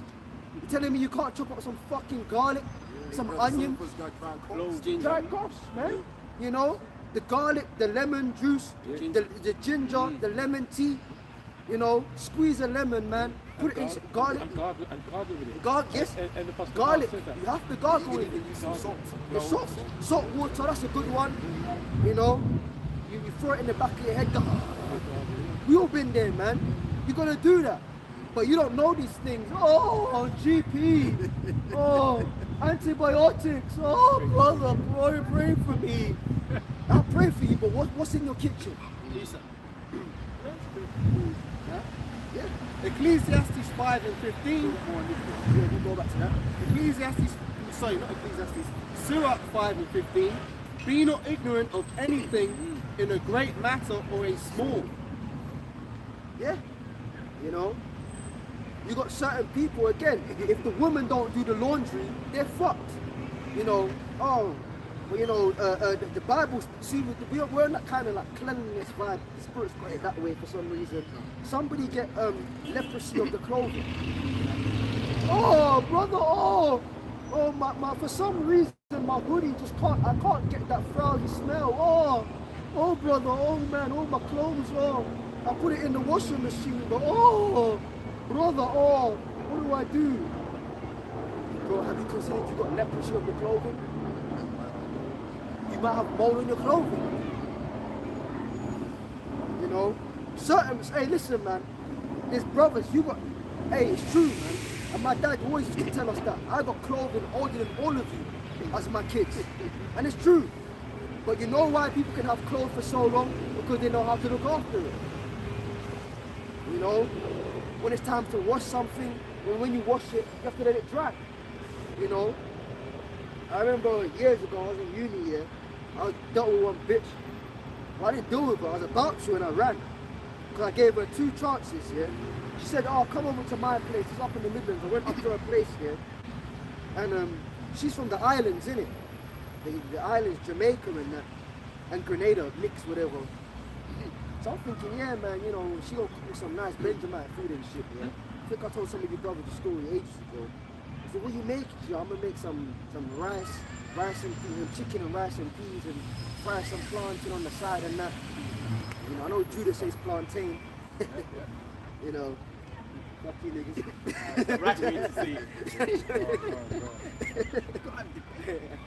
I ain't Benjamin, but I'm a Benjamin side with that shit, man. Plantain, brother. I'm joking, man. But yeah, man, she made the plantain. She said, I'm making you some plantain on the side, rice and peas and chicken. I'm like, yeah, man. But the Spirit had it that I got to her place early, yeah. So she was still making the food. So I'm in her kitchen with her, yeah. This bitch takes out, you know, the chicken comes in like the plastic. What, the whole chicken or breast? No, the cut pieces. Okay, diced chicken. You dice chicken breast. And then you go Sainsbury's and you have to pull it out of the packaging. Yeah. So I'm in the kitchen with her, because I know, man, if you ain't verified in my books, I can't eat from you until you're verified in my books. Yeah. So I purposely got there early so I could verify her. See how her cleanliness is in the kitchen, XYZ. Bitch takes out the chicken, yeah. I'm thinking, okay. So in Judite and Benjamite households, and even the Northern Kingdom, what's the next step? Wash it. You gotta clean it. Before you even season it, you have to wash it. You get the lemon out and all that stuff. Yep. You know, some people put salt, lemon, wash it, all of that stuff. Make sure you wash up your meat before you season it, yeah? Straight out the packet, yeah? She goes for some fucking Heinz ketchup, sprays it on the meat, yeah? And she puts it in the microwave. I said, hey yo, I said, yeah. I said, you know when you're younger, you had that kind of rude boy. I said, darling, yeah, hey, don't worry about it, yeah. I left. I had to leave because you took raw ass chicken out of the packet, put ketchup on it, and slapped it in the microwave. Where you going? I thought I was in a I thought, what the fuck, bro? I said, no, I'm out. That's some Edomite shit. I don't even Edomites are that bad. That's demonic, bro. You trying to kill me, man. You know. What body then? If you put How about, thank you very much. Her hair, her vagina, the rest of her body, her cleanliness in general, her cloth. If that's how you prepare food, I ain't laying down with your ass, man. Okay? You know? So all these things come into play. You have to know, have to look after yourself, man. You know? I've got the leprosy clothing. Let's Yeah. get that. This is in Leviticus chapter 13, starting at verse 47. It says, the garment also that the plague of leprosy is in, whether it be a woolen garment or a linen garment, whether it be in the warp or roof or of linen or of woolen, whether it is a skin or anything that is made of skin, and if the plague be greenish or reddish in the garment or in the skin, either in the warp or the roof, or in anything of skin, it is a plague of leprosy, and shall be showed unto the priest. See, so to be a priest, it's not all about temple and killing animals. You had priests, now get the one on where the priest would do leprosy of the house. So a priest had to be, what do they call people that do clothing?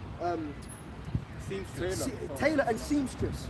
So to be a priest, you have to be a seamstress, you have to be able to look at garments. Hey brother, yeah man, hey, it's time for that to go. Because hey, something's in that, man. A bacteria's in that. You know, maybe you didn't dry the clothes properly. You know, what do they say? Germs breed in moisture. So if the garment's wet, sometimes it, you know, it smells a bit funny. Nah, man. You try to wash it again. If it's the same thing, that's the end of that t-shirt. That's the end of that jogging bottom. You know, because remember, these things are living materials in itself. Yeah. So after a while, you're gonna let it go, man. Now, if you treat your clothes good, it can last you years. That's why my dad said, I got t-shirts older than your children. Yeah, because he looked after it.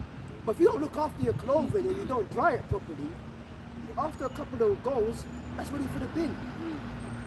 You got a lot of people, they smell frowsy because their clothing isn't kept properly. They don't dry it properly. Smell like a wet dog. It smells like a wet dog, and it's like, you stink, man. You know? You're going to look after these things. But that's in the scriptures. Now let's get the one of the house. Right, so this is in Leviticus chapter 14, starting around verse 34. When ye be come into the land of Canaan, which I give to you for a possession, and I put the plague of leprosy in a house of the land of your possession. See, the Lord is bad because the Lord said, I put the plague in. So sometimes you could, and that shows you that even if you're a cleanly person, sometimes things just go wrong. It's not, again, don't always beat up yourself because you get sick. Like, remember that you're not made, the scripture says that we're fearfully and wonderfully made, even in a fucked up society. But it's the societal defects that make us defective. But don't just cut yourself all the, oh man, I just in a fucked up body, man. Oh man. No man, a lot of the time it's your environmental circumstances that are fucked, which in turn make you fucked. Oh, why did the Lord give me eczema? Oh man, hey. Yeah, the Lord gave it to you in the grand scheme of things, but it's not that your body isn't made correctly. You are fearfully and wonderfully made. You're an Israelite, for Pete's sake, man. You're genetically made above these nations. Ain't nothing wrong with you, it's your societal environmental defects that fuck you up, man. Okay? You know, just Jake be walking around like, oh man, I'm just fucked, oh man, oh. Nah, man, you're in a fucked environment. That's what they say. If you put one rotten apple with a good bunch, what's gonna happen? It's gonna spread. Okay? So we're in a rotten environment. Job 9:24, the earth is given into the hand of the wicked. When the wicked rule, the people mourn. When the righteous rule, the people what? They rejoice. So it's your societal, environmental aspects that fuck up our health, man. You know, and even our houses. But it's heavy, the Lord said, I put the plague of leprosy in the house. So you could be a tidy motherfucker, and your house still get some fucked up shit. It's not your fault. The Lord just said, you know what? I'm gonna give you a certain scenario. Let's see how you handle that. I'm gonna fuck up your t-shirt. Now you got leprosy in your clothing. You fuck up your house, man. You got leprosy. Now, what is the modern day? What do they call leprosy of the house today? Mold. Now, a couple of years ago, you had a little 3-year-old Jake. He died in the house, the council flat, man. Because the mold actually affects your lungs. Now you die from asphyxiation. And now you're dead. You know? Now they're doing post-mortems. Oh, but his lungs seem fine, his heart seemed fine. Yeah, but that black patch on the wall wasn't fine. See? You gotta get into the Bible, man. Okay? But Esau, and housing is my industry. These fucking devils, they will have people. I've seen some flats, man, in horrendous condition. And these housing associations, oh, that's fine, man. Yeah, that's fine. Yeah, that's fine. No, it's not fine. You got people living in mold, yeah. You got rotten infrastructures. You know, I remember one time I was surveying a house, yeah. Oh, shut goddamn put up the job role, whatever, man. Surveying, asset management, all of that. I was surveying a house one time, yeah, and I actually had to get structural engineers to come with me, and I had to put a hard hat on because the bathroom was leaking. Every time they ran a bath, it was an Edomite family. Every time they ran a bath in the upstairs bathroom, right, it would leak into the ceiling. And what happened is that caused the ceiling to dip, so like a curve. And I ready to go. And I remember walking into the house and I saw like a golf ball dip in the ceiling. And I had to shut it down. And I said, listen, man, you're one bath away from falling through the roof, because that water has really it's fucked it up, man. So the council, we can talk for England. The councils in England, they have people living in death traps of a house, man. Look at Grenfell. Yeah, so well, there you go. You know, Grenfell was a sacrifice, man. In my opinion, man. Let him finish the one on the housing, and then we'll go to your piece. Right, so this is back in Leviticus 14:35, and he that owneth the house, shall come and tell the priest, saying, it seemeth to me that is as it were a plague in the house. Then the priest shall command that the empty house Then the priest shall command that they empty the house before the priests go into it to see the plague, that all that is in the house be not made unclean. And afterwards the priest shall go in and see the house, and he shall look upon the plague, and behold, if the plague be in the walls of the house, with the hollow straits, greenish or reddish, which is in sight lower than the wall, then the priest shall go out of the house to the door of the house and shut up the house 7 days. Yeah, because that's why they have to empty a house. Because when you empty a house, it allows more oxygen flow. That's why in building infrastructure, they actually inject walls. You've got wall surgeons. As I said, that's my industry. You've actually got wall surgeons that have to inject the wall with a particular fluid. When what that fluid does is it creates holes in the concrete, which you need. Because if the wall doesn't breathe, all that moisture, one season is hot, one season is cold, there's autumn, spring, summer, winter. Do you know your house actually gets bigger and smaller during the seasons? Because the integral structure. What does heat do? Heat expands. So in summertime, your house is actually bigger by maybe a couple of centimeters. Sorry, millimeters. Not centimeters, millimeters. Because the ground expands and your house gets wider. So in the summertime, if you have white walls in your house, oh, it looks a lot more spacious. And then in wintertime, it feels more closed in, because by millimeters, the integral structure of your house is actually moving.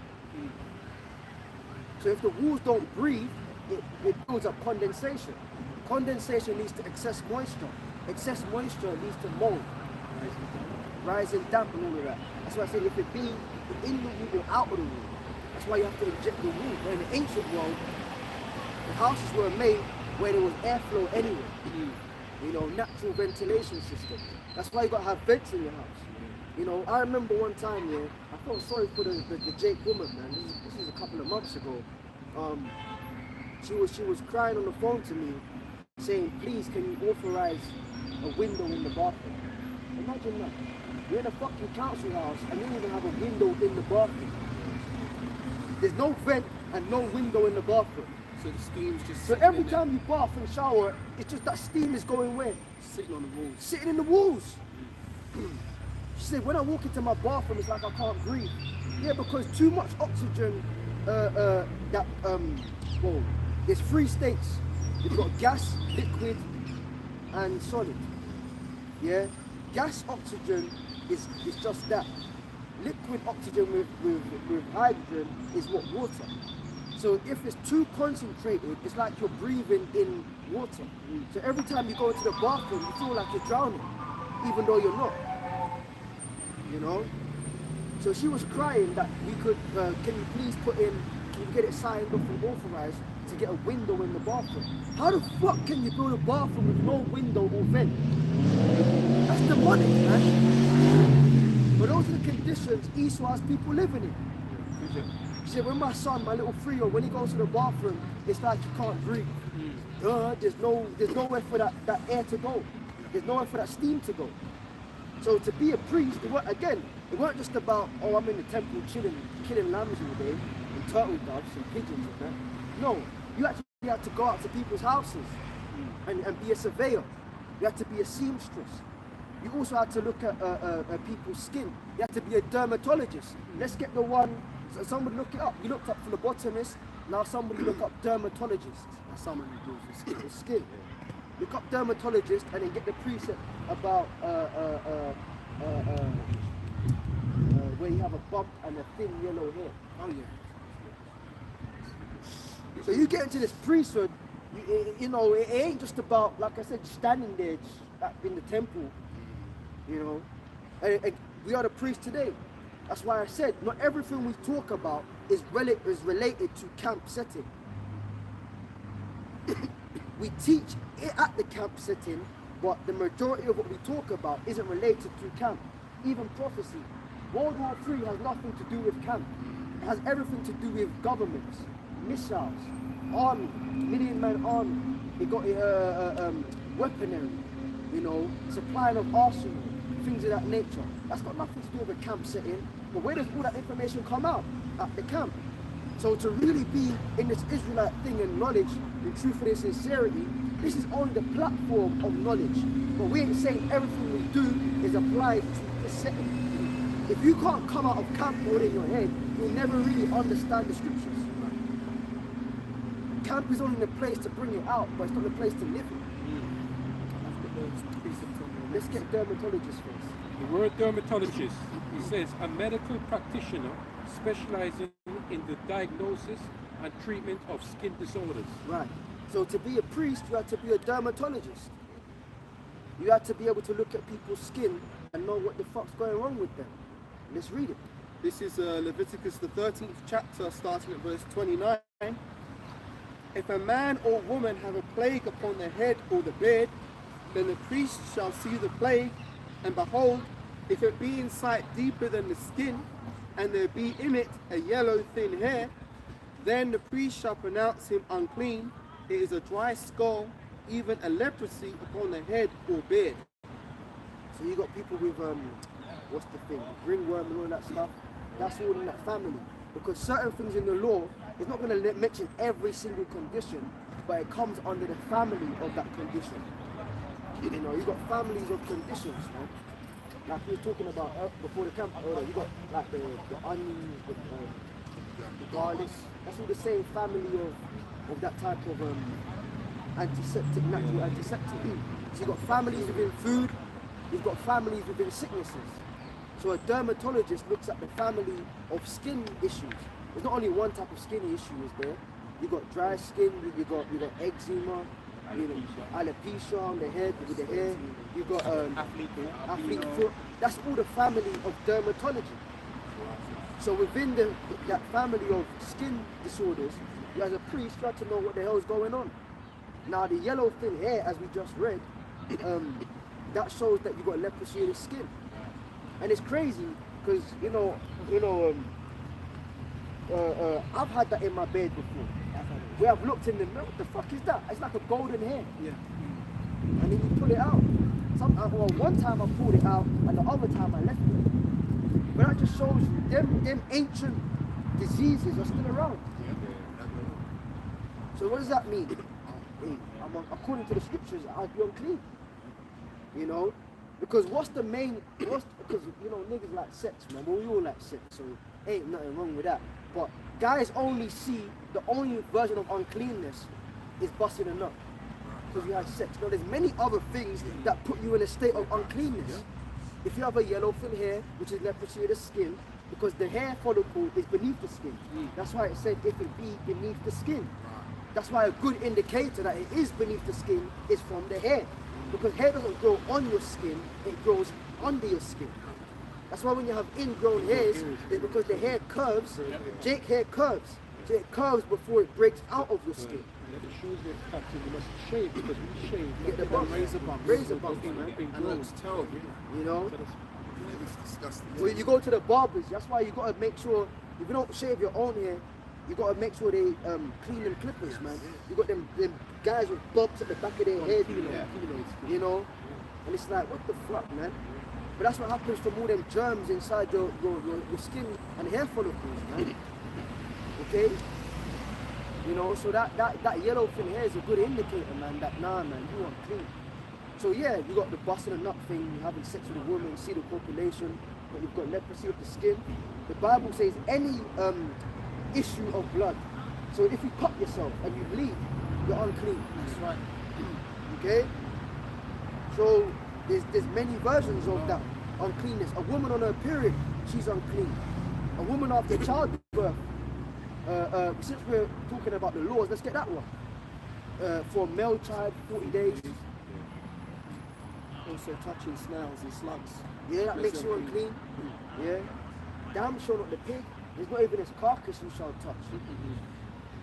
You get the one where you can look it up where it speaks about, oh my goodness, even certain meats you're not meant to eat. Even if the meat is lawful, if it's killed by another beast, you give it to the dogs. So you can't eat any animal that died of itself. So if the animal died of itself, you give it to the dogs. It's actually in the Torah. But you yourself, as an Israelite man or woman or child, can't eat that. Got the one on the woman, yeah? Let's get that.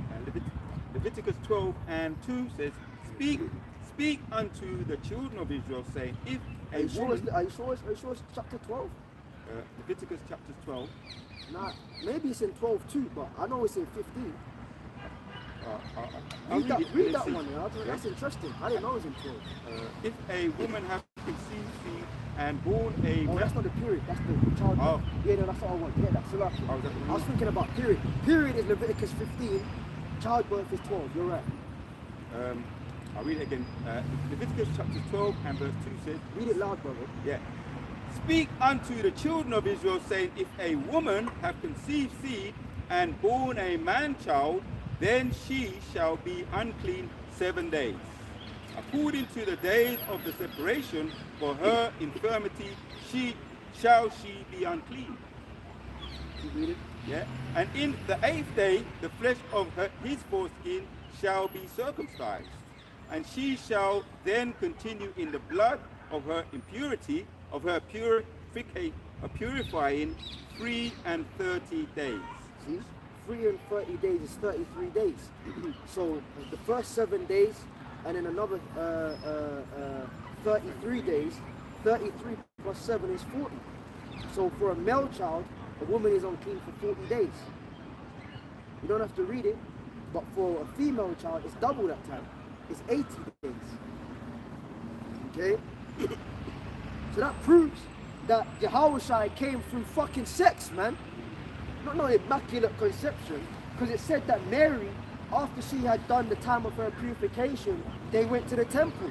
Well, if Joseph never fucked her, she never got the seed. I'm coming raw, sorry about that, if children are watching.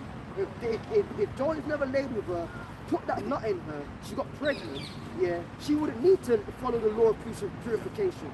Because according to these Christians, holy God, the Holy Spirit, whatever they believe in, the Holy Spirit made her pregnant somehow. That's the immaculate deception. You've been deceptive, man. That ain't, you've been deceived. That ain't no immaculate conception, man. You know? Alright? So really, there's a difference. When you we ain't gonna go into it, but there's a difference between virgin birth and immaculate conception. They do the seed in them. But the point is, the Hawashai came from seed, okay? And Joseph was a man that was viral, however you say it, and Mary was fine. That's gonna offend Catholics, yeah, or even some Christians, but get over it, man. Okay? Because when you check it, yeah, if you keep popping the woman, and if you have a lot of children, what does that mean? You're having a lot of sex. At minimum, Joseph and Mary had, let me calculate it, 1 plus 4 is 5, plus 2 is 7. At minimum, Joseph and Mary had 7 children. Minimum. You want to know that? The first one is who? Yahushua. Then he had 4 brothers, plus he had, the scripture says, and your sisters came to see him.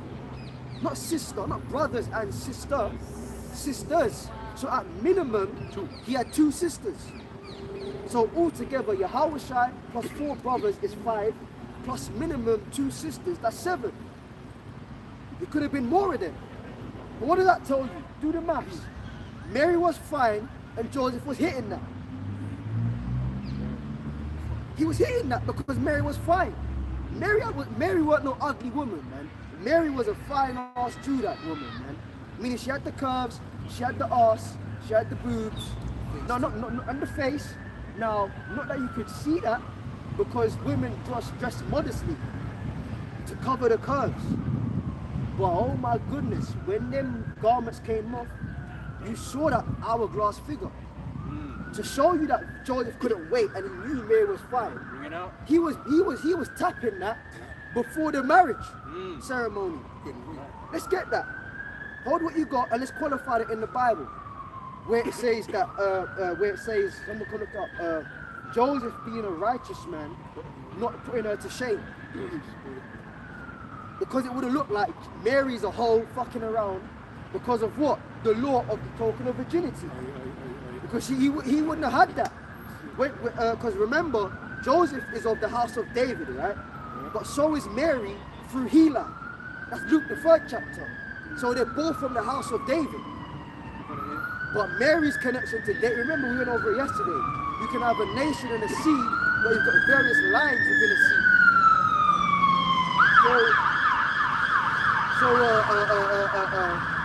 Joseph was of the line of David from one seed, but so was Mary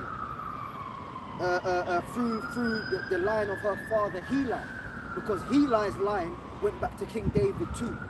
Now it is worth mentioning, it only takes your father to determine what you are.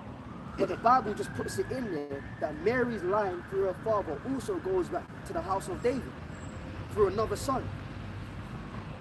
So Mary was a fine ass lady, man. So Joseph knew, nah man, if I actually go through with the marriage, when her parents put down the bedchamber and I go and tap it and pretend it's my first time getting it, there's gonna be no blood because I already done popped her. So then it's gonna be a scandal that was Mary a hoe.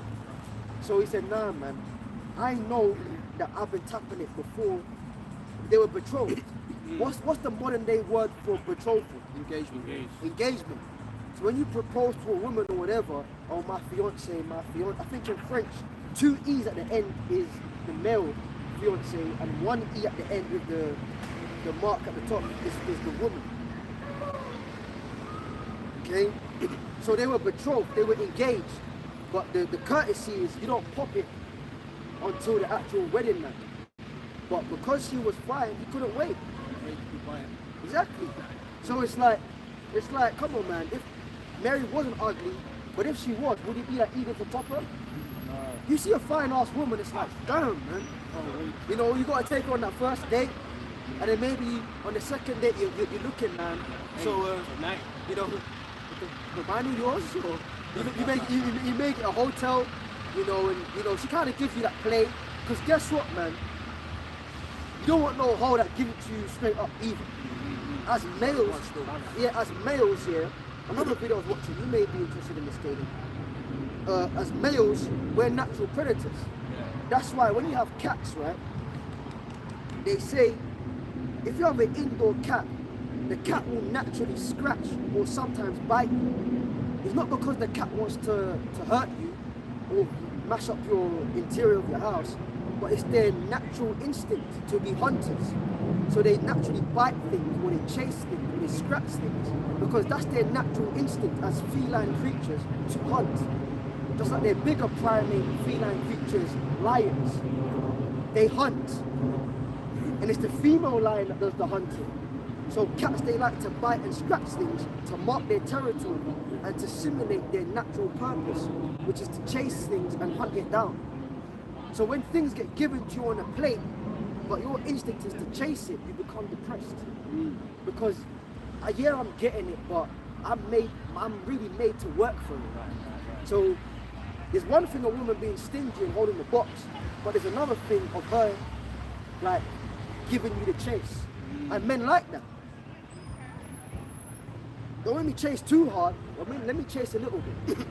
But if on day one, and we've all been there, man, you know, not to get too personal and shit, but hey, every hoe I fucked on the first date, I've never stayed with them. Because like, I got it too easy, man. Fuck is that, man? You know what I mean? You're in the restaurant, yeah, what's your favorite color, man? I'm thinking about this box, man. Let me see how quick I get it, man. You know, what are you really into? What are you watching on Netflix? All that bullshit. You know, Captain, the first thing a woman would say to you, you're the only guy that's make me do this. Yeah, it's true, you know. But she's got 10 skeletons. Yeah. You meet a girl for the first time, he goes, can I have your phone number? She gives it quick. She says to you, you're the first guy I've ever given my number so quickly, you know. Yeah. Always have that. Except the 10 skeletons. Cousin. Well, you be in the bedroom with them and she be dropping them drawers and it's like, oh yeah, I haven't done this before. I've never done it. Can't drop them drawers, man. You trying shit, man. You probably did this last week, bitch. What the fuck you talking about, man? You know what I mean, bro? Like, you know, toes curling, you know, scratching your back. You know, nah, man. You experienced, bro. You know what this is, man. You know what's up. Stop fucking lying to my face, ho, man. What's wrong with you, man? You know. But the point is, a man wants to kind of chase for it, man. You know, and then you finally get it. Now it's fulfilled. I chased it. You know. So Joseph was like, man, I couldn't wait. So what does that mean? He grabbed up Mary, man. He grabbed her up, man. Now that don't mean she weren't with it, because guess what? See, we don't want to get too vulgar with it, you know, but it's a fact. You look it up, don't do it right now, but just in your own time, if you want, look up women's sexual fantasies. They like getting grabbed up, man. You know, all them role plays, you know. I'm the naughty secretary and you're the boss and you walk in on me stealing stationery, you know that shit, you know. You know that bullshit, man. Because women actually like that, man. You know, they like when you pin them down and all that stuff, man. They're made to be dominated. They're made to be dominated, man. That gets them going. I know. You know, that's what it is, that I know. You know, but then that's how you know them fucking Edomites. They try switch it. You know, shout out to Pegatron, you know, know that shit, man. They like the woman dominating them. Yep. You know, you got these masculine, and it's true, man. You got these masculine ass dudes, CEOs of companies, directors. They got the wife and kids at home playing the big man. But then, you know, they got a little arrangement on the side with this escort. And that arrangement is for them to get dominated, man.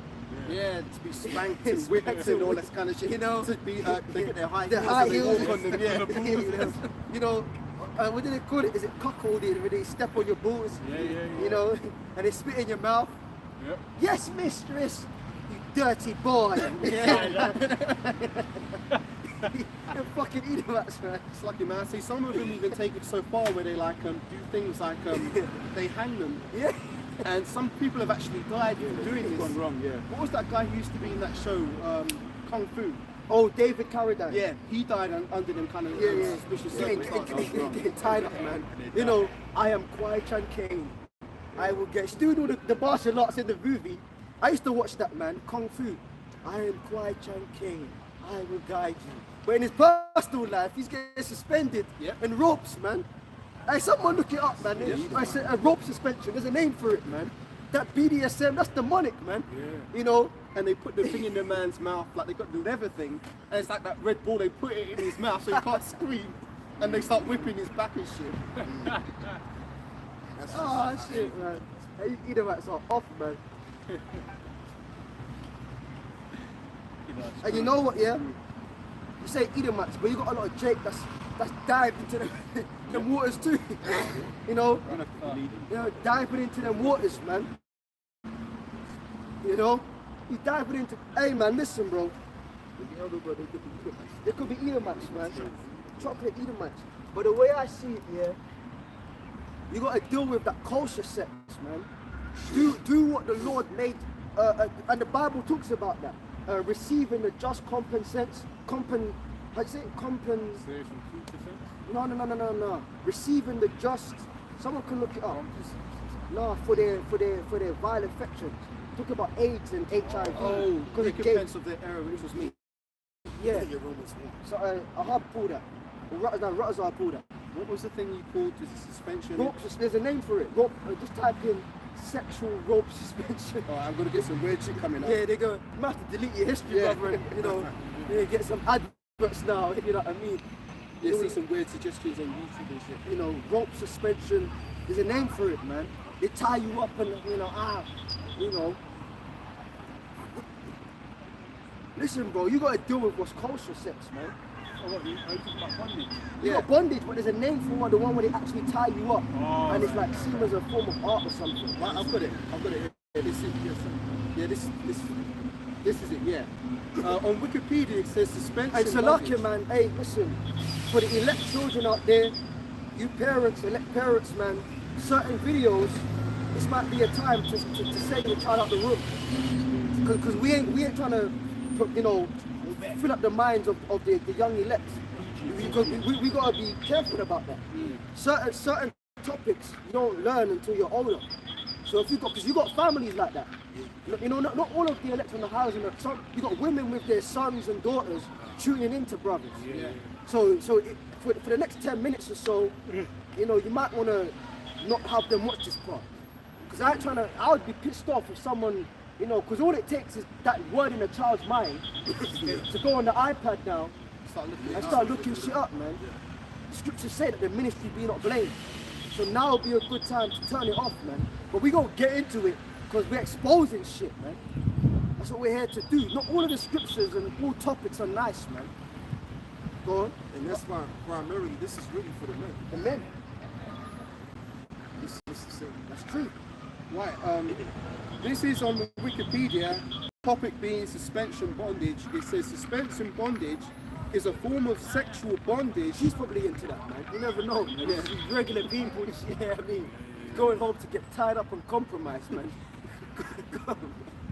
Is a form of bondage where a bound person is hung from one or more overhead suspension points. It carries a higher risk than other forms of sexual bondage. What the fuck is that, man? Now, you gotta read it slow. Read that again. Read it slow, man. Right, okay. Suspension bondage is a form of sexual bondage where a bound person is hung from one or more overhead suspension points. It carries a higher risk than other forms of sexual bondage. And this, we talk about it from time to time, but all of this goes back into what? Sexual witchcraft. Drawing of blood, infliction of extreme pain, and all of that stuff. So what if you get suspended from the neck and you actually hang and die? Yeah. That also increases, what is it, the fear in the blood, which is what the adrenochrome, right? Yeah. So, yeah. I'll read on. Yeah. Stimulation, it says, in partial suspension, the person is bound in a way that part of their body weight is held by suspension ropes, cables, or chains. The classic partial suspension position is to have the person balancing on one foot with part of their weight supported through a chest harness and the other leg pulled up in some direction. So you don't just walk into, oh, I mistakenly got suspended, man. You fucking intentionally got your ass suspended. Yeah. It's a suspension, man. The nasty ass shit. Oh, just a mistake. Yeah, and I ain't no fucking mistake. You spoke about it with the dominant partner, and you agreed to get your ass suspended off ropes, man. Yep, let me read this part. It says the main effect of suspension bondage is to create a heightened sense of vulnerability and inescapability. so that the subject is made to feel that. Hey man, hey, normal sex, because the man plays a dominant role. That's how it should be.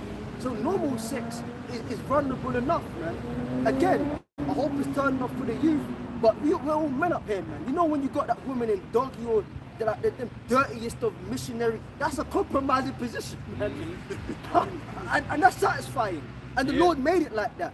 Because the same way an animal is meant to hunt for his food, when you look at your woman, lust ain't wrong. When your Hawashai said if you look at a woman to lust after her, that's under the conditions of you know that sister's married. But if you think she's single, or it's your wife, you can lust after your wife, man. We're all fucking men up here, man. You know your wife looks nice, man? And it's like hey yo, you could be in public, man. You're doing the shopping, and the way she just reaches for the butter off the, and you're like, you know what, man, when we get home, lady, man, hey man, hey listen, man, you in some trouble with me, bro, but that, and you know what is wrong here? I can't talk for all brothers, but women do themselves up and that, yeah, they look sexy, but women look the sexiest when they're just natural. When they're in the house in that slip or that certain dressing gown or certain man, it's like the natural hair's out, it's like, damn bitch, man. You know? Hey, we go pull out that Marvin Sapp on you, close the doors. Close the doors. Close them doors. Yeah man, you can close them doors with your woman, because that's what you're meant to do, man. You know, close them doors. You know? Close them doors and you're gonna lay into it, man. You know, kicking them skins. Turn off the lights. You know, all of that, man. Yeah. So normal sex is vulnerable enough. But why do you need to make it more vulnerable? Yeah. Yeah. You know what I mean? As it is written, the spirit that's in him is not upright. Yep. As if normal sex ain't vulnerable enough. You want to have that dominant feeling of, yeah, man. You know, I'm hitting that, man. You know when they do that, they do that certain screaming. It makes you, yeah, I'm the man. Yep. You're meant to, listen man, we're all men. Your natural feelings ain't off. The Lord made sex. He could have made it in such a way where none of those occurrences happen during the act. But it happens that way because that's how the Lord made it. A woman wants to be dominated and overpowered by a man, and a man has a desire to get it in and dominate and rule over. That's how it goes, man. You know? May I finish this paragraph? Yeah, you It's can. really But interesting. hold on. But if normal sex ain't vulnerable enough, why the fuck do you need to make it more dirty, more vulnerable, man? Now you gotta have things in your mouth. You can't talk. Oh. Yeah. Gag balls, you know, whips and chains, and you know another thing they do is after you finish that, look up melted candle wax. I heard that in the office. Oh, they drip it on people's Yeah, chests and yeah. shit. Kind of, what the fuck is that all about? Nasty shit, man. Finish that and then go to the melted candle wax. Alright, so this says, alright, the main effect of suspension bondage is to create a heightened sense of vulnerability. And you could ask, how do we know about this? Oh, no, because it's all in your face. That's the demise of a kingdom is games and sex. Yeah.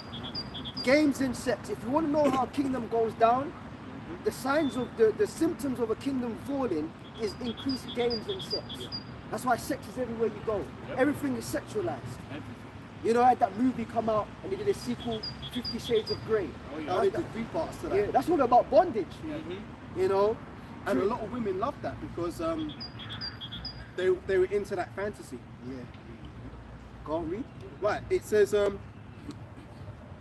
right, a heightened sense of vulnerability and inescapability so that the subject is made to feel that by attempting to free themselves, they may fall and hurt themselves.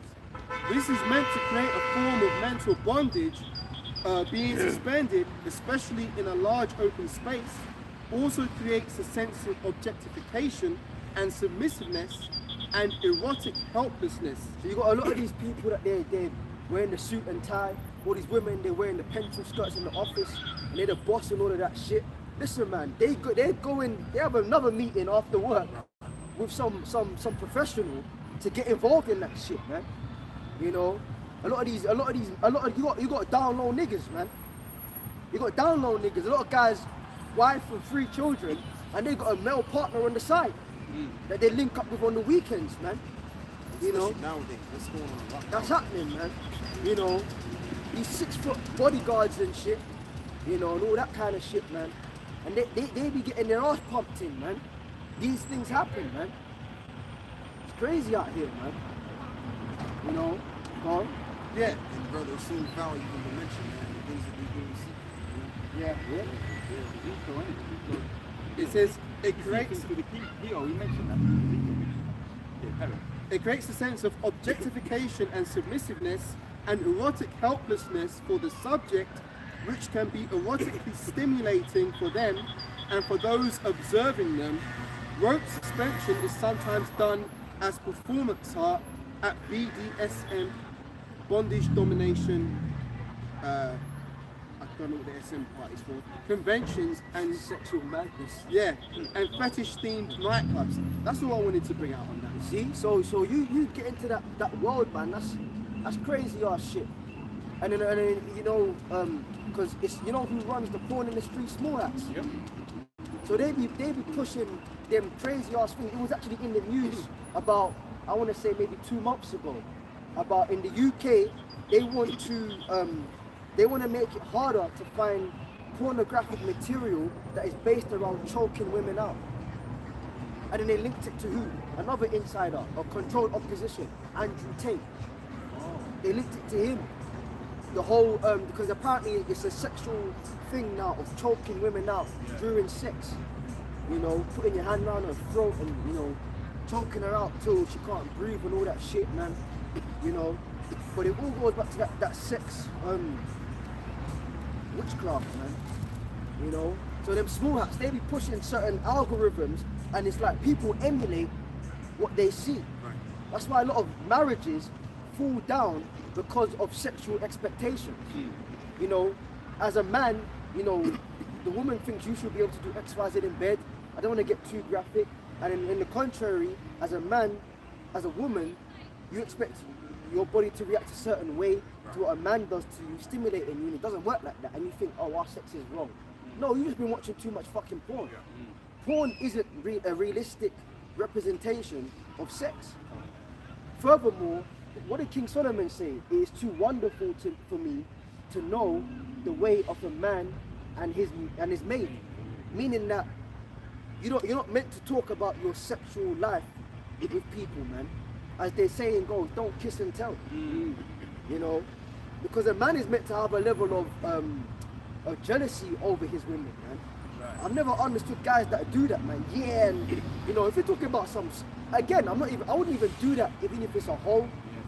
But if it's been that way where she's a hoe and you're immature back in the day with a man, and yeah, and I was clapping it in doggy and she was screaming and that and this and that, and all the niggas from the block hit her. That's one story, right? But if that's your actual life, I don't want men imagining what I'm doing to her, man. The thought of another man imagining how I got my wife in them compromising positions or whatever, that would make me mad. What the fuck hey man, don't even, you know, that's why, again, betrothal was such, you're talking mad, no, we're linking it to the Bible. That's why betrothal was such a big thing. Engagement was such a big thing, because it got noised abroad. Listen, Miriam over there, she's espoused to Joseph. So if your son had eyes for Mary, cut it off. Because now she's off the market, soon to be fully sold in the transfer market to Joseph. That's the reason for engagement. The reason for engagement is to let everybody know. One, so yes, they can be happy for you, because marriage is a happy thing and you celebrate the union of two families. But secondarily, behind the happiness is to know, don't you dare have eyes for this woman, because she now belongs to him. Yeah. She's been clean. She's been claimed. You know, back in the day, I claimed that. Remember when I was in the bar, you used to do that, man. You know, claim and that. You know, that's how it goes, man. You know. So for you to be telling people what you do with your woman, hey man, you crazy, bro. I'll say something about Bishop. Go on. There's a situation I was in some years ago, Fuck that. where there was a girl I was around, but I found out she had a boyfriend, so I wasn't really trying to make any moves on her. But this is one of the reasons why it shouldn't really be. The scriptures say, "Sit not at all with another man's wife." Yeah. So I was in a situation, and she was talking to me, and the conversation's fine, but all of a sudden the conversation flips to where she starts talking about, and I think my neighbours must hear me having sex with my boyfriend. I was like, why are you telling me this shit for? Like, why? You know, that's not something you should be discussing with another man. Your relationship with your boyfriend should be strictly between you and him. You shouldn't be telling other men about your sexual goings on. You should be very open about it. But that's the thing, women will do that kind of stuff if they like you, because they ain't really thinking about committing adultery. They'll just go out and do it. This is why you kind of have to be wise to the scriptures to know, well, hang on a minute, this is off, I shouldn't really be entertaining this. So that was a situation happened to me years ago. But it comes to mind because of what you were saying about how you shouldn't be like kissing and telling, you know, like, your relationship with a woman should be private between you and her. That's just the point. You wanted me to look for something else as well. What was that thing? Nah, it's kind of past. It was the candle shit. But we exposed the point on that sexual deviancy, man. That's some weird ass shit right here, man. Who said? Yeah, go on. Proverbs 30:18 says, "There be three things which are too wonderful for me.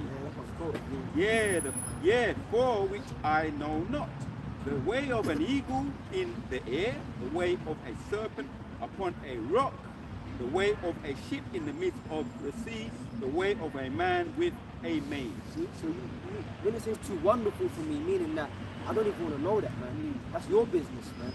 You know, I can't remember where it was, but there was a time when I think it was King Solomon. Yeah, he had one of his wives or concubines, whoever it was, in the bedchambers, and his servants wanted to tell him something, and they could hear the woman screaming because he was laying the pipe. And then they said, you know what, let's go. Let's walk backwards, and we'll come back when he's finished fucking her. Because they heard the woman screaming from King Solomon, you know, laying that pipe. That's why the Bible says, talking about sex, get that one where it speaks about the body of the man belongs to the woman, and the body of the woman belongs to the man.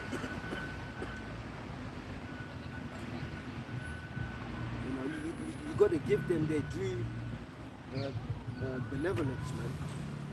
You know. Yeah, there's seven. Let's go for 7. Let's go for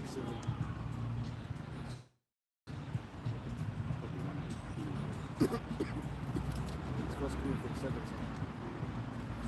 Because you know, you can't have a wife and not look after her, even sexually too. Because that's another study that's been done. Yeah, men, you know, we like sex, but guess what? Women are on like sex more than men. You know, so you know you got to take care of it in that regard. That's in 3. First Corinthians 7:3.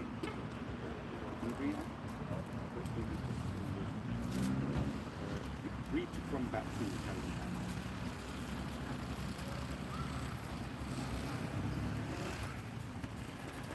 This is 1 Corinthians 7:3.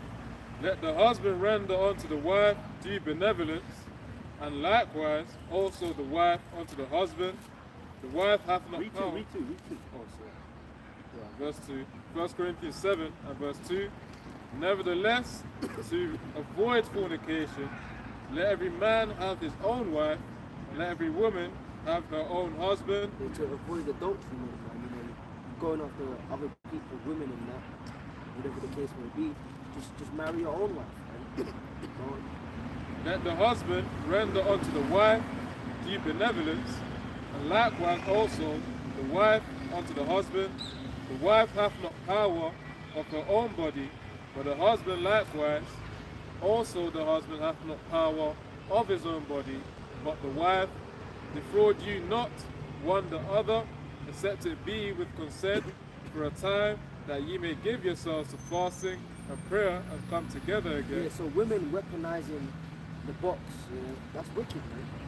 You know, and then also you got men, you know, hey man, listen, if you're gonna take a wife here, make sure you got stamina, bro. You know, every night, oh, I can't get it up. You know, listen, man, if you ain't doing it, then she gonna go somewhere else. Because she's wicked anyway. A woman will just commit adultery on your ass, man. You know? But the point is that the body belongs to the, you know, sometimes you don't even want, you good, man. You don't even want the box, but she's in the mood. You gotta lay it down either way. Just because you ain't in the mood, don't mean she's not. So that's why Apostle Paul's saying that your bodies belong to each other, man. Go on. This is Deuteronomy 21, Exodus 21 and 10. If he take him another wife, her food, her raiment, and her duty of marriage shall he not diminish. Yeah, so duty of marriage, you do the maths, man. You know, so sex, yes, it's a pleasure, but it's also it's a marital right. You know, which is owed to both parties in that particular one marriage, man. You know, so as a man, if you're married to multiple women, hey man, you gotta be able to go multiple rounds with different women. You know, okay, and that's why the apostle said it in the kingdom. You know, we ain't gonna be shooting blanks or anything like that, man. Every time you pop a woman, you gonna have like, you know, maximum ejaculation, bro. You know, pregnancy through the roof. You know, all of that stuff, man. You know, it's gonna be like the first time something it's all over again, man. We're gonna be gods in that regard, and in other regards too. Because, hey, as you quoted earlier, be fruitful and multiply. So sex is a command, man. It's one of the first commandments, man. You know, so you gotta do it in a kosher way. Ain't no suspension shit, but you gotta get down in a kosher manner, man. Okay, 2 more precepts. Yeah, clean man. See, spirit took over. It was all over the place, man. We're talking about the temple, garments, And uncleanness is how we got to this point. Now, yeah, you know. I've got the one on the dead animal. Yeah, let's get that. I believe you pull that. Let's go on. Right, this is Leviticus 17, starting at verse 15. Leviticus 17:15. It says, "And every soul that eateth that which died of itself, or that which is torn with beasts, whether it be one of your own country or a stranger, he shall both wash his clothes and bathe himself in water, and be unclean until the even, then shall he be clean. But if he wash them not, nor bathe his flesh, then he shall bear his iniquity."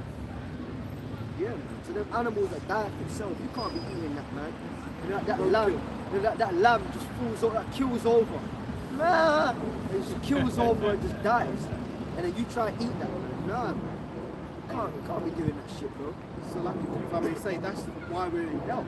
Because when you go to the supermarket to buy your chicken or your lamb, you don't know how it died. It may well have died of itself and it got packaged and put on the shelf and you're buying it none the wiser. That diseased lamb, you know, chicken or something, man. I remember we were talking about it last week. Now, the beef minced meat, it don't even look like mince anymore. The only mince that looks like mince is pork. You can't eat that anyway. So the beef mince, it looks like this flat packed slob. What the fuck is that? So if you want to get minced meat, you can't even go to your regular supermarkets now in England. You gotta go to the butcher shops and that, you know, to get your minced meat. And then they may want to sell you rotten shit. You know, so I tried with Milo the other day, he took that shit back, man. What the fuck you selling us, man? You know? So it's crazy out here, man. So you know, as Caleb, you can, you know, that lamb's killed over and died. You don't know what's up with that, man. You know? So you actually read the part where it says give it to the dogs. There's a part where it says if the animal dies of itself, you give it to the dogs, man. Third me around the family. You know?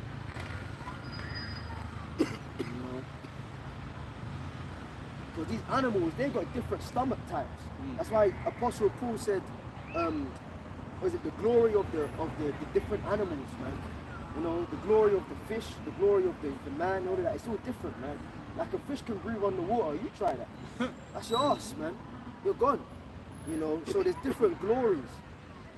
We're made differently. Like the saying goes, you be swimming in the fishes, all right. You be swimming with the fishes, all right, man. You know, and then you got, you know, certain animals, they got multiple stomachs. You know, so they can process different levels of toxicity. But if you take that in as a human being, man, hey, bro, you're fucked to the through. So if you can't find it, look it up in the Google. Where the animal meat, if it dies of itself, you give it to the dogs. Yeah, I'll have to Google it. You know, we'll get that and then one more. And then, you know.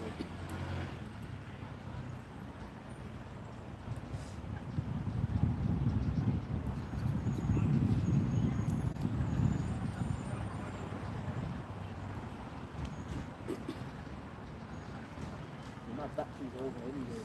I'm getting dizzy and shit. Low power mode. That's good, bro. The spirit, man. It's all right. Quick substitution. Should be there somewhere. There I go. So, Exodus 22 and 31, and ye shall be holy men unto me, neither shall ye eat any flesh that is torn of the beasts in the field, ye shall cast it to the dogs. You see? Yeah. So you shall cast it to the dogs. So if an animal dies of itself or some unconscious way, yeah, then you give it to the dogs. The dogs can eat that, man. They do that back in the islands, man. You know, any bones with a little bit of meat left, you know, you chuck it to the dogs, man. And the dogs will happily eat that up, man. You know? But as for us as Israelite men and women and children, you're only meant to eat meat that you slaughter, man. You know? And you're meant to drain the blood as well. You know, these Edomites, medium rare, and all that shit, man. That's fucked up. You can't be doing that stuff. So Leviticus 7 and verse 26, moreover, ye shall eat no manner of blood, whether it be fowl or of the beast, in any of your dwellings. See, so you got to drain that blood, man. You know, another animal you can actually eat. You know, we wouldn't necessarily do it in this day and age. Maybe in the kingdom we may go back to that. You can actually eat pigeons. Oh, yeah. You can eat pigeon. Pigeon meat is alright, man. You can eat, is it bison as well? Yeah, eat mice. Bison. You know, you can eat lamb, goat. Remember, family type. It's the same family type. Chicken. Okay. Cow. You know, but you're not meant to eat the fat. And you're meant to clean off the fat and stuff. But you can't eat is pork, man. Remember, when you eating pork, bro, you got something fucking wrong with you, man. You know, you can't eat lobsters, shrimps, crabs, prawns. What's that? The oysters. I remember one time I took a hoe to a restaurant here, this was years ago, and I should have known because the fucking place is called Burger and Lobster, you know. So I'm thinking, oh, I'm just gonna get a burger and keep it chill and that, yeah. But she got these sea creatures, okay, these fucking sea monsters and that. And do you know a part of the cutlery is like a clamp, like an actual clamp to break the shit, yeah. Man, I know about knife and fork, man. But if you gotta give me a clamp, like you're letting me know, and she's, you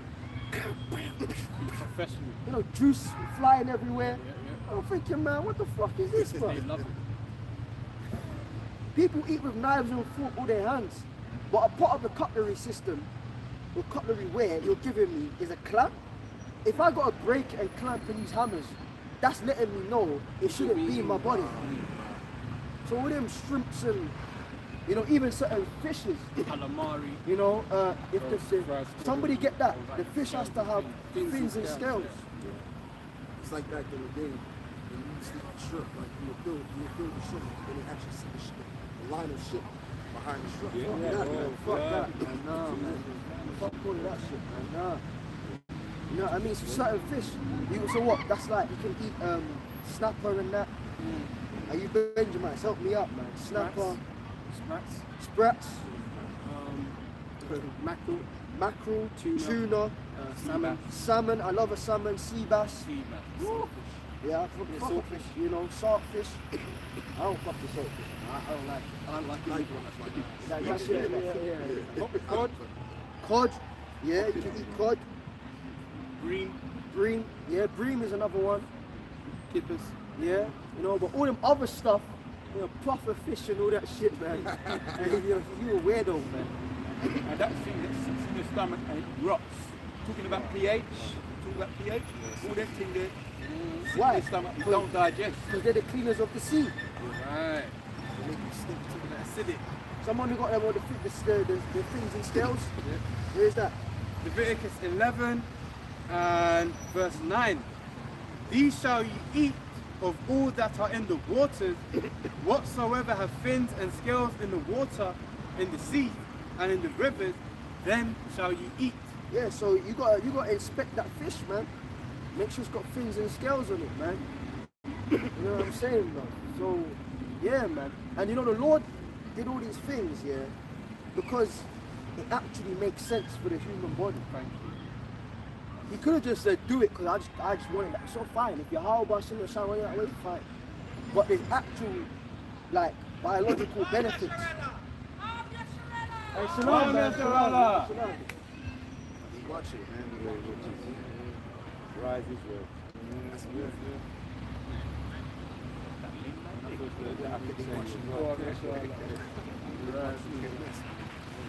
People are waking up. They ain't saying most high craft, yes, are they? Right. And they're not wearing the t-shirts. Nope. So they can see our one garment. So you can comment on that, you know? Yeah. And you know, this as well as what you were saying, right, about, you know, what's clean and what's unclean and all of this stuff, right? See, all of this stuff that we'll be able to actually do in the kingdom. You see, right now we have to bear, you know, this world with how it is and everything. And you know, this is where the going goes wrong for all of us, really, that believe. If you truly believe in this thing, man, you're gonna see this world for what it is. It's just basically you know, a dump of basically a place of filth. You know, it's a cesspool of shit. That's really what this place is. Everything is upside down and all that now. You know? We're going, brother. Hit me with that. But there's a priest I have on deck. You're going to do 28, really, when you get the dust of history with what the captain is talking about. Yeah.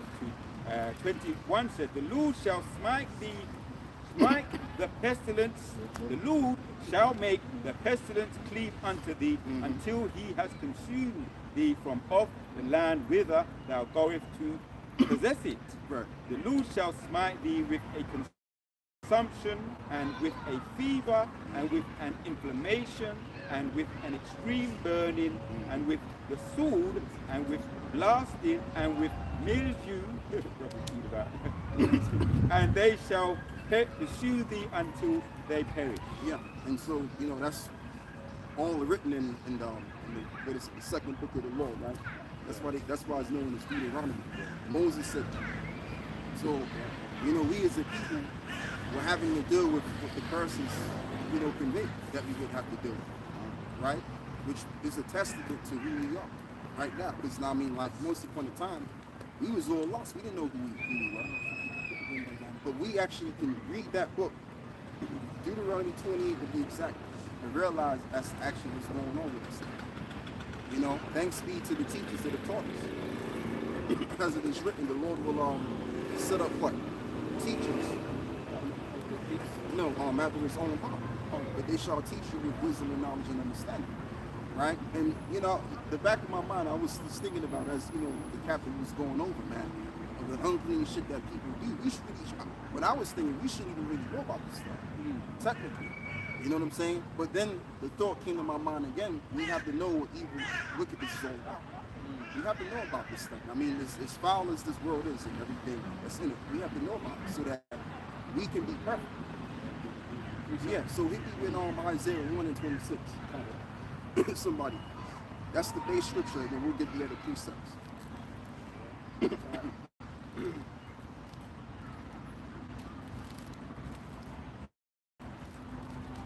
This is Isaiah chapter 1 and verse 26.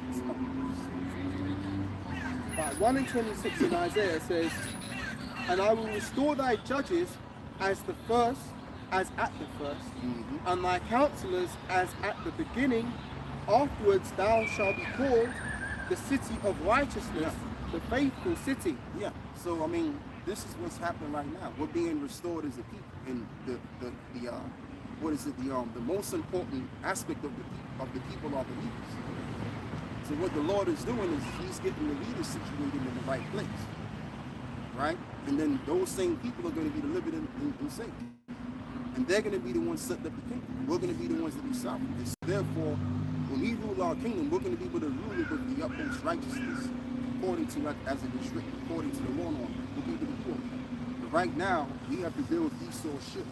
Just like this world is the capitalist living. We got to deal with this nasty ass war, which is filled with shit. So heritage, you're trying to live a clean life, you're trying to keep yourself clean, you know, and everything, but you can only go so far this world. Even if you try to eat clean foods, but even those foods are contaminated. Every single thing in this world is contaminated. Go on, brother. This is Isaiah 24:10. The city of confusion is broken down. And that's exactly what this place is, man. Go on, brother. Okay. Every house is shut up, that no man may come in. Right. There is a crying for wine in the streets. All joy is darkened. The mirth of the land is gone. Yeah, and that's going to be America. America's going to be gone eventually. America's going to be fully out of it, man. Economically, first and foremost. Right now, I found out that I think in the tens of millions of Americans, they're finding it difficult to maintain their housing. Man. Yep. And then they having to deal with this tariff situation. You know, and the same thing's happening over here as well. You got a lot of people, it's just really most people are almost to be homeless financially. Just about making it good. So it's really bad over there, man, in America as well. Just to go back there, because that's really the main focus. The main focus is Babylon. Babylon is the head, the influencer. So when you cut the head off or the influencer off, now you don't have to. Go on, my brother. This is Isaiah 24:12. In the city is left desolation, and the gate is smitten with destruction. Right, and they're going to receive the Sodom and Gomorrah treatment. Yep. See how Sodom and Gomorrah went down with those brimstones, man. That was a dramatic scene. That wasn't no walk in the park, easy on the eye to take on board to see. That was a dramatic situation that happened to those people. So the same thing is going to be applied in America. But see, what's going to be in the changing with those brimstones is those nukes. The nuclear missiles is going to bring this place down. Okay? Now, when I say this place, of course I'm referring to America. Because we're also under the influence of America too. But England's definitely going to get hit. Certain parts of Europe are going to be hit. But America's going to be hit so bad to the point where there's not going to be nothing left. Go on, bro. This is Isaiah chapter 24 and verse 5. It says the earth. Actually, let me read from Isaiah 24 and verse 4. The earth mourneth and fadeth away. The world languisheth and fadeth away. The haughty people of the earth do languish. The earth also is defiled under the inhabitants thereof. Right, and just to bring another precept to mind, to all of the camp, all of you brothers watching and sisters as well, there's another situation that comes to my mind. When the wicked bear rule the people get. Because when the wicked are ruling, they transgress everything which is against nature, including the ways of the law. So now you have a cesspool of bullshit. Proverbs 29, verse 2. When the righteous are in authority, the people rejoice. Right. But when the wicked beareth rule, the people mourn. Right, so now let's go back to what we had over here. Come on, this is Isaiah 24 verse 5. The earth also is defiled under the inhabitants thereof, because they have transgressed the laws, changed the ordinance, and broken the everlasting covenant. Right, so just to simply put it, when you go against the ways of righteousness, now you're creating a defiled environment. Man. This society, this world generally is unclean. That's why you have demons all over it, man. You got people doing witchcraft and sorcery, all kinds of stuff, man. So we're basically in an unclean setting. And this is why we need Yahweh Shah to come back like right now, so that we can be set up, under the authority of him, and then the earth can be governed correctly. We can live in the clean planet Earth, spiritually, I'm saying. Because if we continue to live like this, man, there'll be no flesh to be saved. It's madness out there. Go on, brother. This is 2 Peter chapter 3 and verse 13. Nevertheless, we, according to his promise, look for new heaven and a new earth, wherein dwelleth righteousness. Right, wherein dwelleth righteousness. Just like Yahweh Shai said, I make all things new. So what are we looking for? We're all to be looking for a new world, to where everything is clean, everything is there's no confusion, everything is straightforward. Life is easy. But when you're living like this, it's like, it's just, you know, it's too much on the brain, man, and the body, man. You know, should be like this, man. Anyway, whoever got a precept, Just a little bit more on this, if I may. oh yeah, finish it, yeah. Just a few more verses. It says, verse 6, therefore have the curse devoured the earth, and they that dwell therein are desolate. Therefore the inhabitants of the earth are burned, and few men left. Right, and therefore the inhabitants of the earth are burned and few men left. Because you're going to have a few individuals that will survive the nuclear destruction. You know, but America's going to be totally inflamed, engulfed in flames when those nukes hit. And this is really what we need. We need a clean slate. The earth needs a restart. A great reset. Right, just like Klaus Schwab said. We need a great, just by him making that statement alone proves the point. That we do need a reset, but it ain't going to be the reset that he has in mind, you know, or his constituents have in mind, but what we have in mind, what the Bible has in mind. All right. But that's how this thing is going to go down. All of this wickedness that, you know, brothers speak about, that men do behind closed doors, you know, that's the reason why this place is going to receive the destruction it's going to receive. Because the Lord is a just power, so he's going to judge this place according to the multitude of his evil and his sins. Straight up and down. Go on, brother. You got something. See, I talk. Yeah, sorry, bro. This is Hebrews 13 and verse 14. For here have we no continuing city, I tell you what, somebody get 2 Ezra 15. but we seek one to come. Right, that we seek one to come. So if you're entangled with this world, you're not going to see nothing wrong with it. But you see, we've been pretty much set apart, made holy. And now what do we see clearly? We see that this world is no place for anyone to be, primarily children, man, just to keep it real. You know, but we have to be here to learn of evil, wickedness, to learn what all of this is about, and so that therefore we can appreciate good. You know, go on, my brother, read that. Yeah, who was reading first?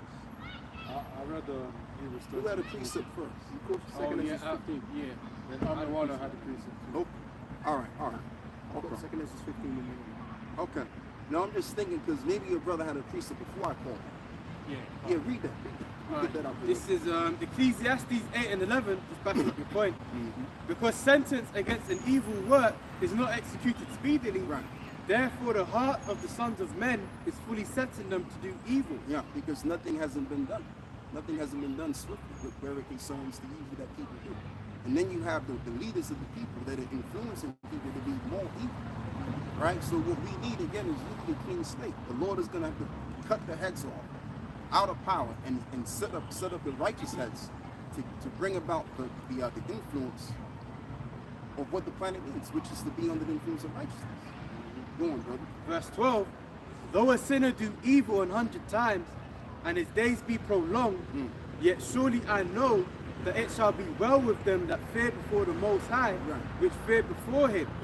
But it shall not be well with the wicked, neither shall he prolong his days, which are as a shadow, because he feareth not before the Most High. Right. Yeah, read that again, my brother. Sure. Yep.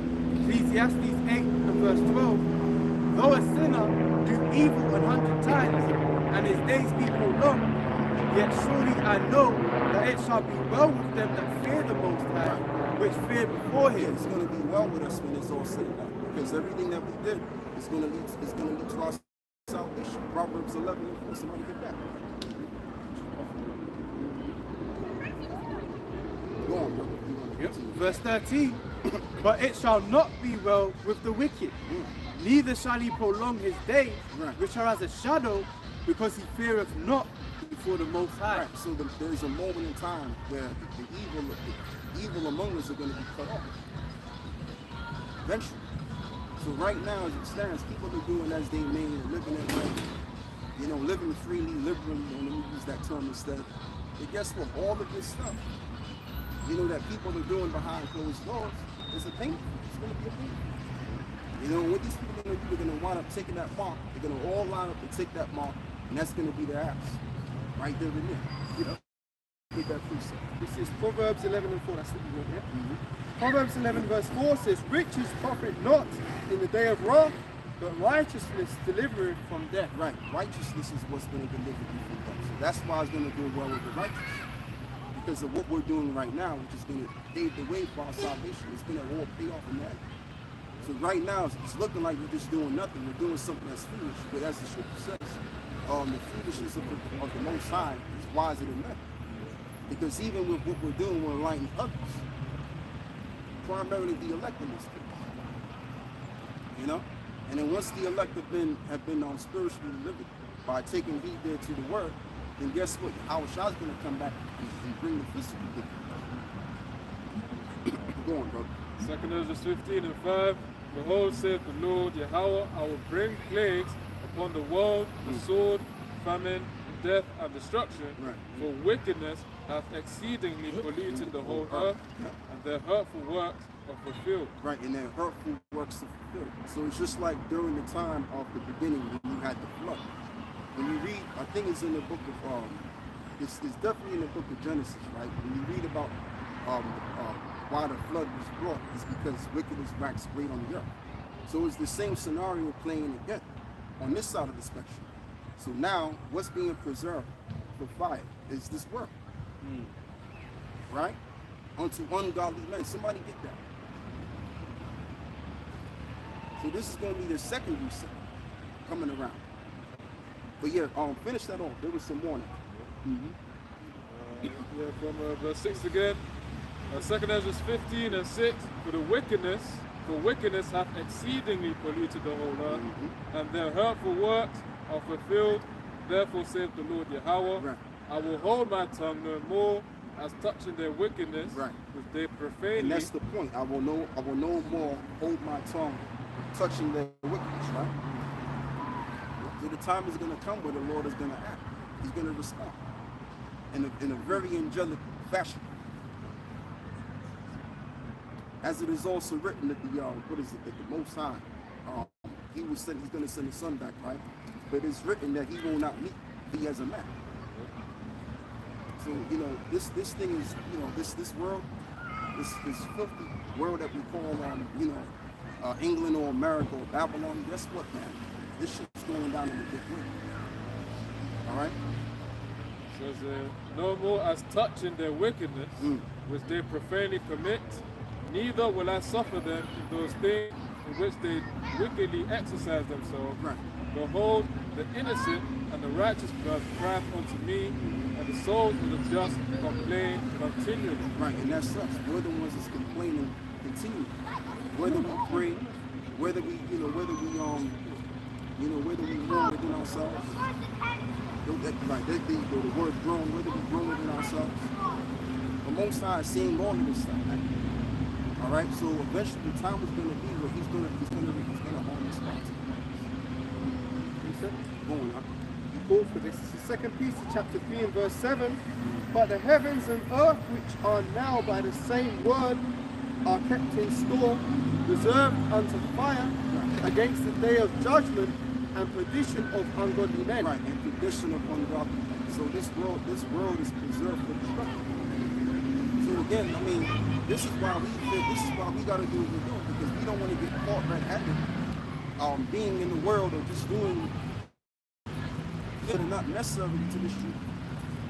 All right, we got to be all into this thing, because it's either that, or you're going to be on fire like everybody else. You're going to take that ball, and you're going to get disenchanted of this truth, and that's going to be it. He said again, going on. This is Zephaniah 1 verse 12.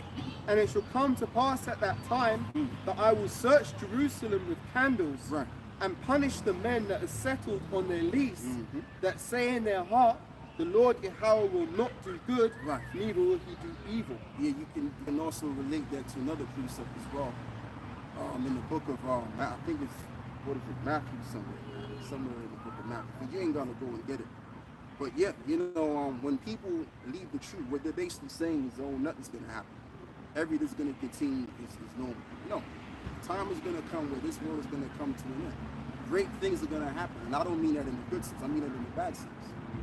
Great wonders are going to be shown to this world, negative. And so we have to be on the right-hand side of the Father. All right? Go on, brother. This is 1 John 2 and 15. Love not the world, neither the things that are in the world. If any man love the world, the love of the Father is not in him. Right. The love of the Father is not here. Because this world was created, you know, to be in existence due to the fulfillment of prophecy in the book of Daniel 7. But that doesn't mean, just because the Most High created something, it doesn't mean it's going to be all good, you know. Everything has its purpose, right? So Esau has his purpose to be evil. So everything that he does is gonna have a negative, it's gonna be negatively evil. All right? So if you're in tandem with this world and you love the things of this world, you ain't concerned about the evil that goes on. You with it, like I said, you with it. Right? So what's gonna happen to you when you down with this shit? As the scripture says, though hand join hand, but it shall not go on. You know? I've got a bit more, but I'm also holding another precept to back up of a point we just made. This is Proverbs 16:4. The Lord hath made all things for himself, yea, even the wicked for the day of evil. Right, yea, even the wicked for the day of evil. So Esau is made to be the evil one for the day of evil. Alright? And this is what we all gotta be concerned about. Because this world, like I said, everything's cool. You know, you got people walking around doing as they mean, as well as you did in every society, right? But there came an endpoint to a society where it ended very badly. And this is what we're in at the time. All right? No more, nothing less. As a matter of fact, what would you got, brother? Somebody get Proverbs 28 and verse 8. It's really what we are. We're just the returning of the prophets. That's all we are. The term prophet means to say before. So before empire was going to fall apart, guess what? The Heavenly Father would set up his service, the prophets, to warn the people. We will end up Proverbs 28 and what? No, not Proverbs 28, Jeremiah 28. Oh, right. Jeremiah 28. Yeah. This is Jeremiah 28 and verse 8. The prophets that have been before me and before thee of old prophesied both against many countries and against great kingdoms of war and of evil and of pestilence. Like when you go into the story of, if I'm correct, Samuel. When you go into the story of Samuel, when he went before the elders, all of the elders struck him. Why? Because the elders knew that the prophets always came with a bad message. So what is the bad message over here? That there's going to be a nuclear destruction that's going to be had in this society. And everything is going to be totally eviscerated. And the rulership that we're seeing and we're witnessing under the so-called white man is going to be no more. He's going to go into captivity next. And then the Messiah is going to make a second return to make that happen. That's the bad news. But to us, it's the good news. We can have hope in something. Now we know we ain't going to just be slaves for the rest of our lives. All right? Go on, my brother. 1 John 2:16. For all that is in the world, the lust of the flesh and the lust of the eyes and the pride of life is not of the Father, but is of the world. But it's of the world. Because this world, again, it's all based on vanity. Things that you lust for, you know. Like for example, you see people that have nice cars, and they wear nice clothes or whatever. Okay, cool. You know, I like my cars, man. I like wearing nice shit. You know what I'm saying? But at the end of the day, you know, that's where people are mentally geared towards. They're more geared towards gaining things rather than to build themselves spiritually. Because things make people look good. You know, your clothing, your outward appearance of things make you look good. Right? But that's not of the Father. The scripture says, rent not your garments, but rent your hearts. So that's what we got to build. And that's how we're being restored as the judges. Go on, brother. One more verse. Verse 17. And the world passeth away, and the lust thereof, but he that doeth the will of the Most High abideth forever. Abideth forever. So that's what it's about. Your heart and your spirit has to be geared toward this. Because everything outside of that is really vain. Just about when you think about it. And the proof of that is I tell you what, read that again and then get me the book somewhere in the book of Matthew 24, where it mentions my word, heaven and earth will pass away, but my words will not pass away. Okay. Yeah, that's somewhere in Matthew 24. 1 John 2:17 again. and the world passeth away, and the lust thereof. But he that doeth the will of the Most High abideth forever. Abideth forever, because it's the truth. The truth abides forever. So that's where the judges are going to be established. The truth. So when all hell breaks loose out here, guess what? The truth is still going to stand. We're going to stand. So, go on, brother. This is the book of Mark 8:36. For what shall it profit a man if he shall gain the whole world and lose his own soul? Right. Or Nothing. what? Absolutely nothing. Go on, my brother. Or what shall a man give in exchange for his soul? Whosoever therefore shall be ashamed of me and of my words in this adulterous and sinful generation. And that's another reason why you don't want to love the world, because this is what is it? In this world, especially in this generation, is a sinful and an adulterous generation. It's all kind of debauchery going on right? So if we separate ourselves from this world now, okay, cool. Now we're clean from water. Go on, my brother. Again, Mark 8:38. Whosoever therefore shall be ashamed of me and of my words in this adulterous and sinful generation, of him also shall the Son of Man be ashamed when he cometh in the glory of his Father with the holy angels. And that's not something that we want, man. We don't want the Father to be ashamed of us, right? So we have, we can't be ashamed of the Heavenly Father as well. And we come out here and we wear these robes and we profess these scriptures to you. We're embracing this. We're embracing it. This is a thing that we love to do. All right, so we love to do what we're doing, and we keep doing what we're doing in love. The Lord will show love to us at the very end of the day. Because that's what it's all about. All we really want is to be delivered and saved. That's it. Nothing more, nothing less. We're not ashamed of this. This is the best thing in the world. All right? Go on, brother. So I've got the one you call for, Elder. Matthew 24:35 says, Heaven and earth shall pass away, but my word shall not pass away. Right, my word shall not pass away. You just read it already, right? Now you up to it, you up? Yeah, you proof it on that. Okay. One more. But of that day and hour knoweth no man, nor not the angels of heaven, but my Father only. Right, but his Father only. Which is our Father too, but primarily Yahushua, because Yahushua, he's like he's the go-to one of these things. He's the mediator. So we gotta go to him. So we do evil, doing our Father's will. You know? It's a rerun of it. Yeah, Matthew 24:35 again. Heaven and earth shall pass away, but my word shall not pass away. But of that day and hour knoweth no man, no, not the angels of heaven, but my Father only. So that means we gotta be constant on. Go on, bro. This is on the point upon really is that punishment from the Most High to Eli. But there's a key part that it says here. This is 1 Samuel chapter 3, chapter 2, and verse 30. It says, Wherefore the Lord Yahweh, the Most High of Israel, said, I said indeed that thy house and the house of thy father should walk before me forever. But now the Lord saith, Be it far from me, for them that honor me I will honor, and they that despise thee shall be lightly esteemed. Right, so there you go. So they that despise me shall be lightly esteemed. It's like all of these other camps. Yeah, they all say the name of the Lord. Yeah, they give it loads when you're on the street. Even with these videos that they do and stuff like that. But guess what? They despise the Lord by their actions. Because they're not teaching the way that we teach. All right? And the way that we teach is the way you're supposed to teach the word of the Lord. Teaching the 100% truth, making full proof of your ministry, being diligent, being brotherly. All right? It's not about just you building your reputation. Go on, brother. Please.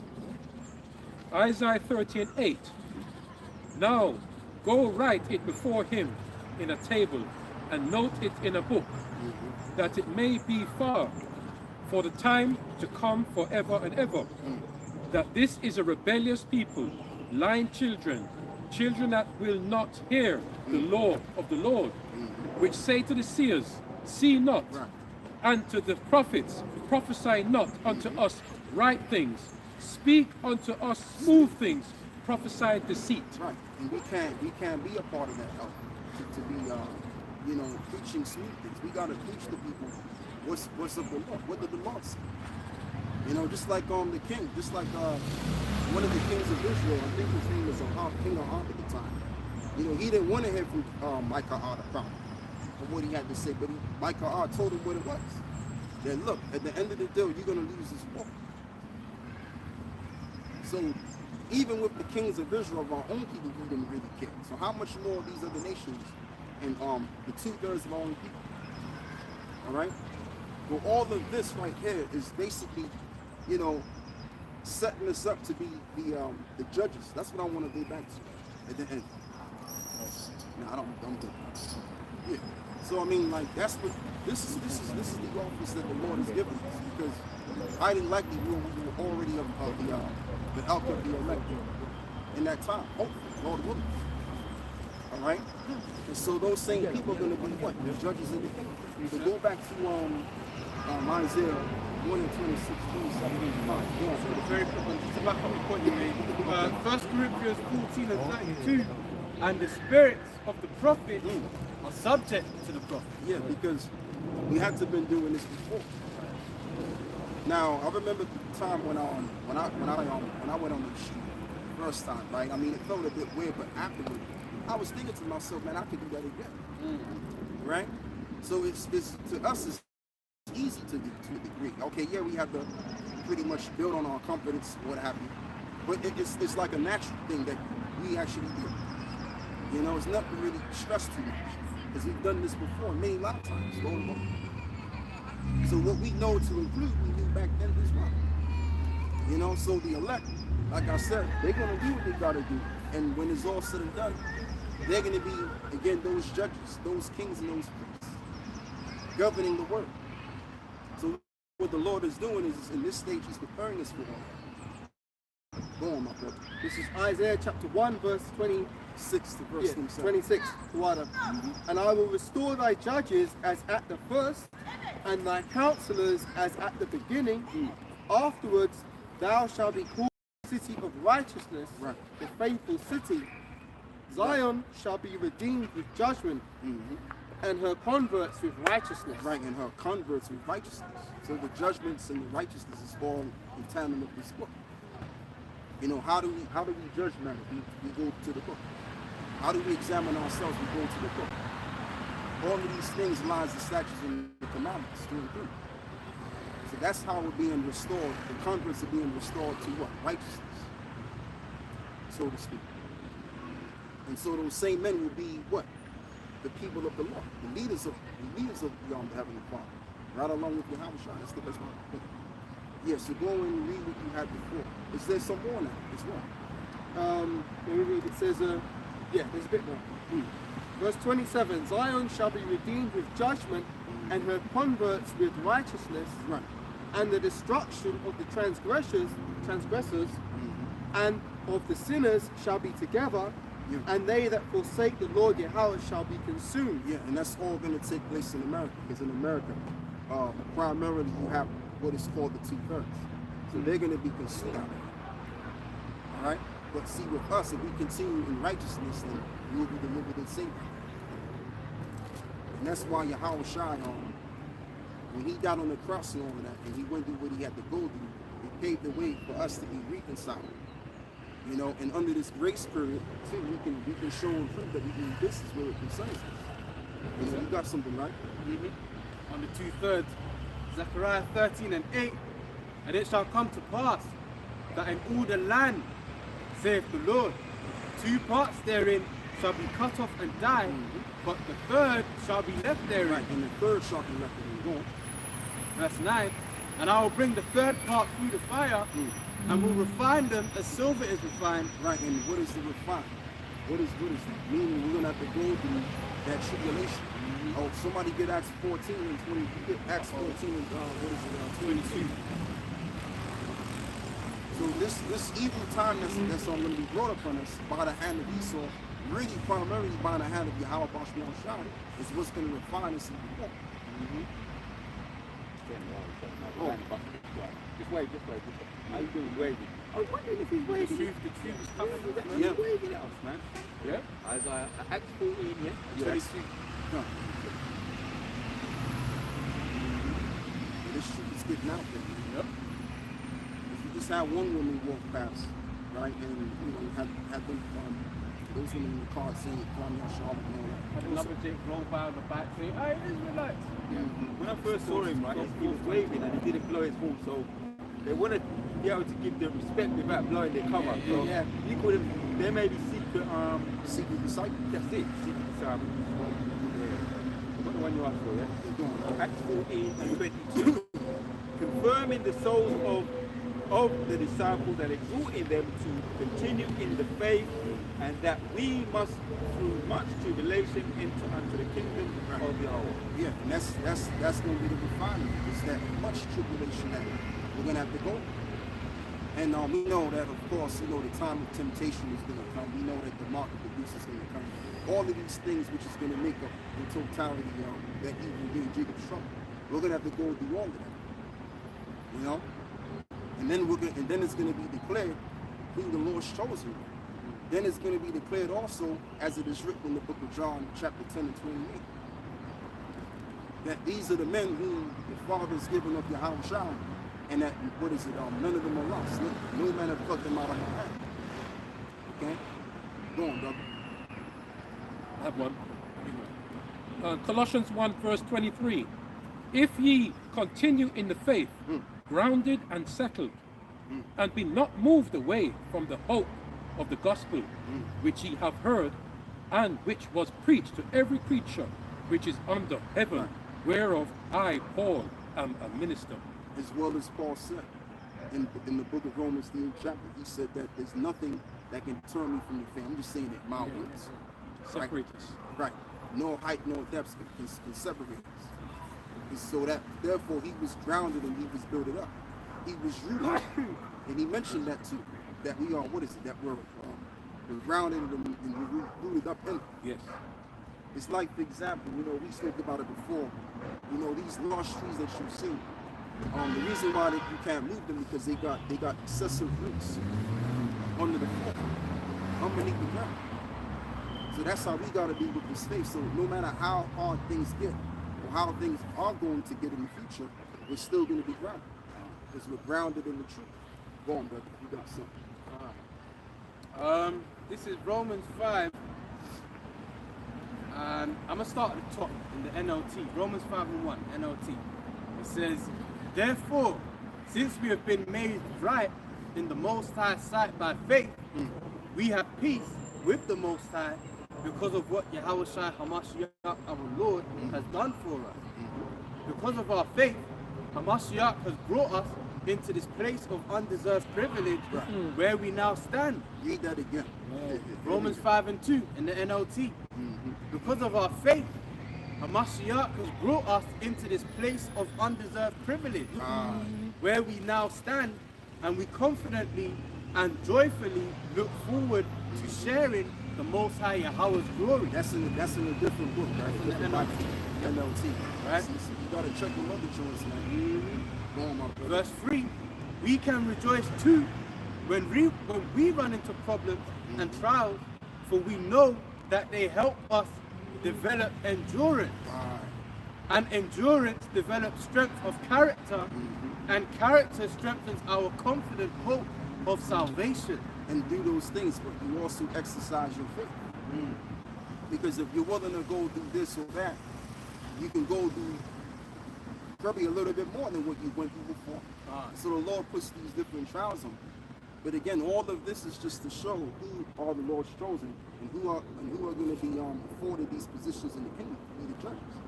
Because you can't have a half-ass nigga, judging Israel. All right.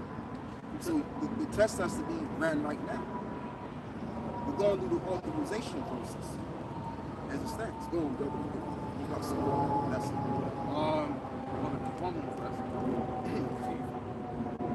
Yep. Romans 5:5. And this hope will not lead to disappointment, for we know how dearly the Most High loves us, because He has given us the Holy Spirit to fill our hearts with His love. And that's why we're able to break the scriptures. That's why we're able to go into Daniel 7, Daniel's 8, touch on Daniel's 11 and beyond. Because the Holy Spirit is with us. And we're able to stand against the power, to tell the people to their face what's going to be happening. If they want, you know, if they're asking us questions, we'll do that. All right? But that's what's really pushing us through. And if we stay in the Holy Spirit by keeping their true to the word, just about slipping my tongue, then that same spirit is going to lead us to wit, salvation again, which is the ultimate. Go on, brother. Peace of the Lord. This is the faith and the hope we have. Matthew 16 and 28. Verily I say unto you, there be some standing here which shall not taste of death till they see the Son of Man coming in his kingdom. Yeah, because the ones of us are going to die for this truth, man. It's just the truth. The ones of us are going to die in this truth. I mean, God, you know, God based on the belief of this truth. But you're going to also have the ones of us that are going to remain to be alive and we're going to be delivered and being done. Okay, but either and or all, we're all going to come back together in one set. Eventually, as well as it's written, those that died in your house, they're going to want to rise first. Right? Go on, bro. 2 Thessalonians 2, could you use the illustration of that tree that is deeply rooted? So 2 Thessalonians 2, and I'll read from the top. It says, now we beseech you, brethren, Which means the beg. Yes. by the coming of our power, Yahushua Mashiach, and by our gathering together unto him, that ye be not soon shaken in mind, or be troubled, neither by spirit, nor by word, nor by letters as from us, as that day of Yahushua Mashiach cometh is at hand. Right, and it's like when we go into these prophecies, right, concerning the third woe, Jacob's trouble, these things are not supposed to trouble us. These things are supposed to actually motivate us to be more into this thing, or to excite us. Let me use that one and better. Because all of these dramatic events is going to lead to a dramatic change. And that's what you need. Because changes don't come without drama. You need drama to change something. All right? So in order for us to get from one place to another, we got to go through those dramatizing events. It's just how the Most High set it up. If I might say, Elder, just like the new kingdom to come, we have to go through war first before that new kingdom is established. Yeah, So as you said, the same thing you have to go through. yeah, and every kingdom was like that. Every kingdom was had like that. We know that the Medio Persians came into power because they had to conquer the Babylonians. And a lot of people lost their lives, man. A lot of blood was shed just so that kingdom could be established. Same thing with Esau. You know how many Native American Indians' blood was shed? It's a lot, man. It's in the hundreds of millions. You know how many so-called black people died? To go from one to be transported, or let's just say, let's turn this thing, to be humanly trafficked from one place to another place. It's in the tens of millions, man, and if not, a lot more than what I'm saying. All right, but I'm gonna just stay safe and say it's tens of millions. I don't even remember the number.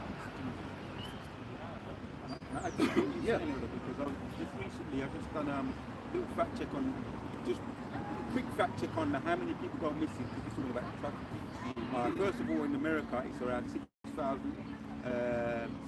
13,000 a year, just going missing on suspicion. My suspicion confirms the suspicion, because there's something called black gold.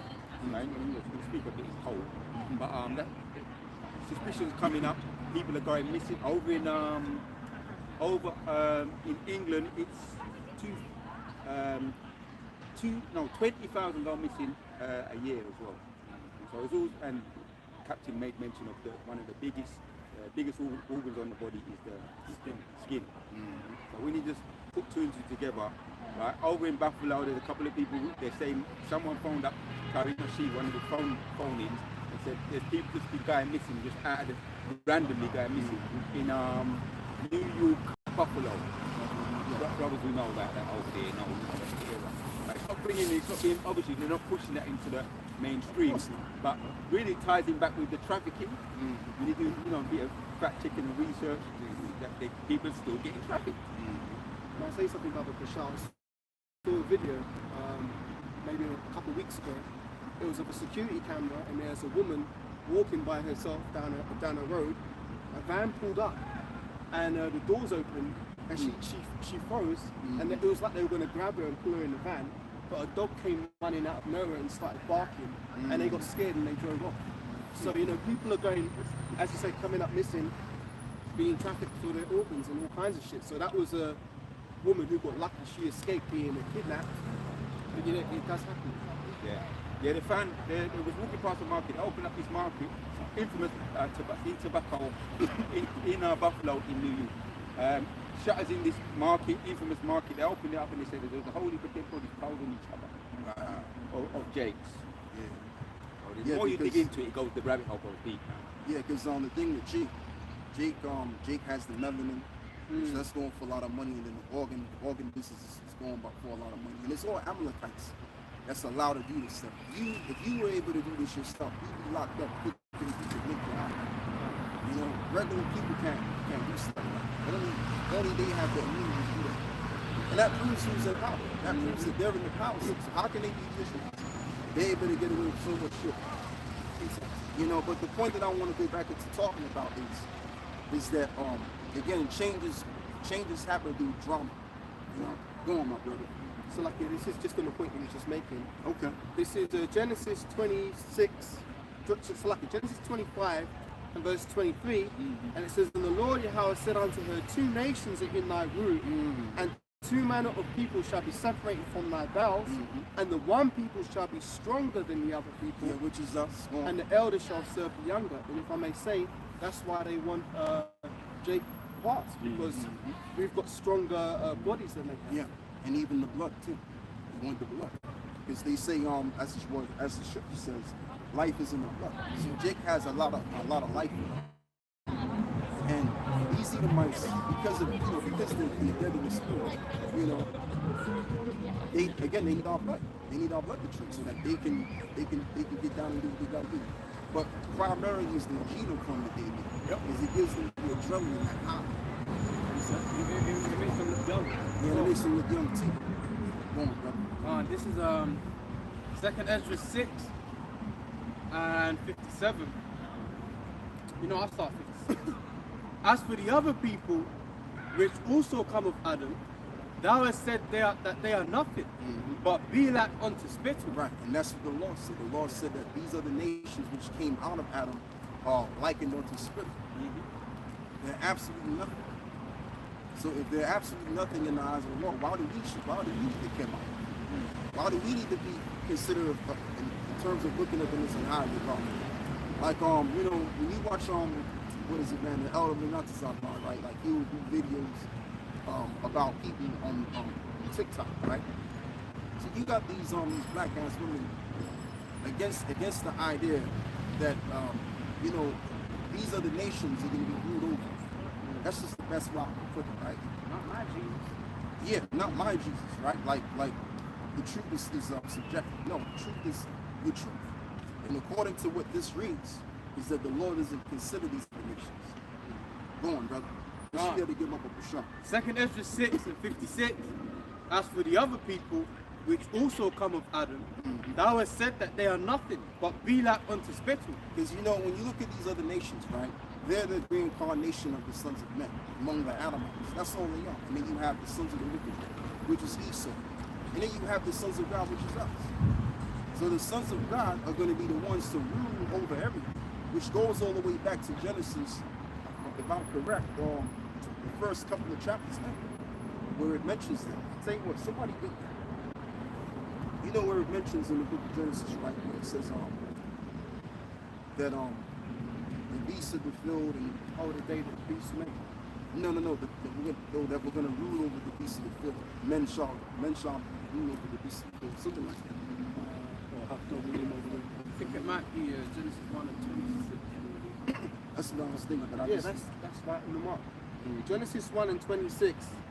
And the powers said, let us make man in our image, after our likeness, and let them have dominion over the fish of the sea, and over the fowls of the air, and over the cattle, and over all the earth, Right. and over every creeping thing that creepeth. And that's the key point. And over all of the earth. So that means even the other Adamites. All right, which right now they're not known as Adamites, they're known as the nationality that they're given, that Esau is given. So we're gonna read everything. All right, that's the destination of the sons of God. So all of these other nations, they don't mean nothing to the Lord, man. These nations are only made so that we can look. That's why they were made. Go on, brother. Khan. It says, but be like unto spittle, and has likened the abundance of them unto a drop that falleth from a vessel. Yeah, like let's just say you got a big bucket of water, Yep. and it's filled to the top, and then you have the droplets that fall out. Are you going to be concerned about the droplets? All this big bucket you got. So that's how the law looks in this. What are you saying, brother? I was going to say, you'll be concerned about the big bucket. Yeah. Yeah. Go on now. Yep. Verse 57, and now, O Lord, behold, these heathen, which have ever been reputed as nothing, have begun to be lords over us and to devour us. Right, because what did we do wrong? We defiled the name of the Lord. That's why the Lord allowed these nations to get the upper hand. Because it's like, okay, well, if you want to be like these other nations, and you want to worship their deities, their gods, and you want to be fruit like them, I'll tell you what, I'm going to do one and better. I'm going to put you underneath these people and see how you feel about it. All right? That's why we don't have an inheritance. Go on, bro. Verse 58, but we, thy people, whom thou hast called thy firstborn, thy only begotten, and thy fervent lover, are given into their hand. Right, have been given into their hands. Go on. 59, if the world now be made for our sake, why do we not possess an inheritance with the world? Because we're under the curses. Get Deuteronomy 28, start with verse 33 and end it off at 35. It says, how long shall this endure? And if you're in your right mind, that's what you're going to be saying. You're not going to be like, oh yeah, well the Lord can come in maybe 100 years time or 1,000 years. Yeah, I mean, if that's how you're thinking, then that means you basically got money. Yeah, as the scripture says, go and see that receive your consolation. See? In this kingdom, you just want to have just enough. Go on. Deuteronomy 28 and verse 33, the fruit of thy land, all thy labors, shall a nation which thou knowest not eat up, and thou shalt be only oppressed, and crushed always, so that thou shalt be mad for the sight of thine eyes, which thou shalt see. The Lord Yahweh shall smite thee in the knees and in the legs with a sore botch. But the point is in verse 33. Read that verse again. Salah. Deuteronomy 28 and 33, the fruit of thy land and all thy labors shall a nation which thou knowest not eat up. Yeah, because he's going to own all of these lands. So you're going to work for him now. And guess what? You're going to pay tax to him as well. So that is the reason why we don't have an inheritance with the world. All we are, we're just slaves. We're just poor slaves, working for these others. And these are all, you may have a job working for another nation. All right? And the main reason, because I was discussing this with a relative the other day, the main reason why Jake doesn't have no ownership of anything is really to do with the fact that Jake's family construct is set up matriarch. That's why there's no manufacturing. That's why there's no jobs and this and that and that. Because you need a patriotic system, or patriarchal system to have these things in place. Now in America, if you go back to the 30s and the 40s, between the time of the Second World War, you got all kind of job opportunities in America. Yes. Jake had their own setup. Like they like to tell you about Tulsa, Oklahoma, right? Black Wall Street. That's because men were in a position as the leaders of the households. And I was watching what Bishop Daniel was saying on I Never Knew TV, and he made a king point. And he said when he was a police officer, the police officers, they would talk among themselves, and they would say, well, when you deal with certain nations of people, right, you got to go to the head of the house, which would be, probably the grandfather, right? But when it concerns Jake, you got to go deal with the grandmother, which would be the head. So that's the core reason why Jake don't own it, because it's really to do with the matriarchal system. Go on, brother. Jeremiah 31:22. How long wilt thou go about, O thou backsliding daughter? Yeah. For the Lord hath created a new thing in the earth. A woman shall compass a man. Right, a woman shall surpass a man. And the reason why I say that is I want to get a little bit more deeper in explaining, why I say that, right? Because, okay, in the scriptures, I tell you, we're going to read Numbers, Numbers 1 and 18. Because I want to explain this point. Because the household or the family, which is known as that in the scriptures, begins with the men. So if you don't have a man in this case, right, to lead the construct, then you don't have a house. Men represents the household or the family house, right? So let's get this. This is Numbers 1, verse 18. It says here, and they assembled all the congregation together on the first day of the second month, Right. and they declared their pedigrees Right. after their families by the house of their fathers, By the house of their fathers, go on. according to the number of the names from 20 years old and Right. upwards by their old. Yeah. So this is where you get economics from, because families would be building up. Like the reason why you would have big families is for what? Economic reasons. So if you had a big family, case in point, I'm gonna make it even more easy. When we conquered those Canaanites, we had to split the land up according to the size of the tribes under the period of Joshua, right?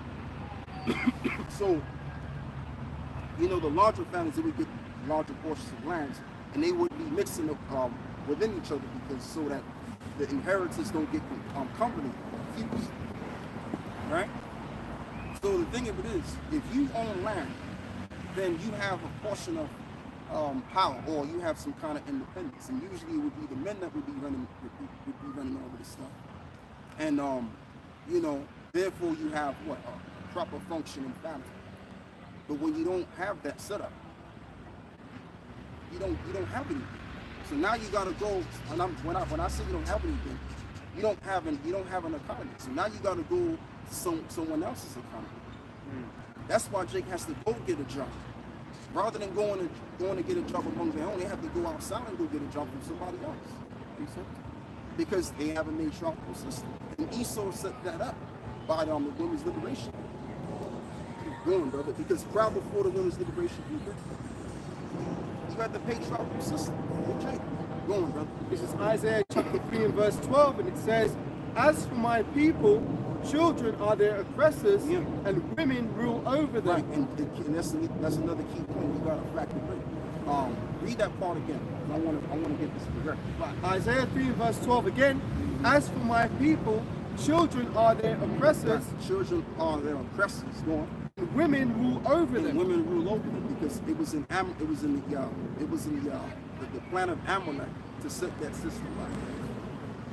And it came out that it was funded by one of the Rockefellers, the Women's Liberation League.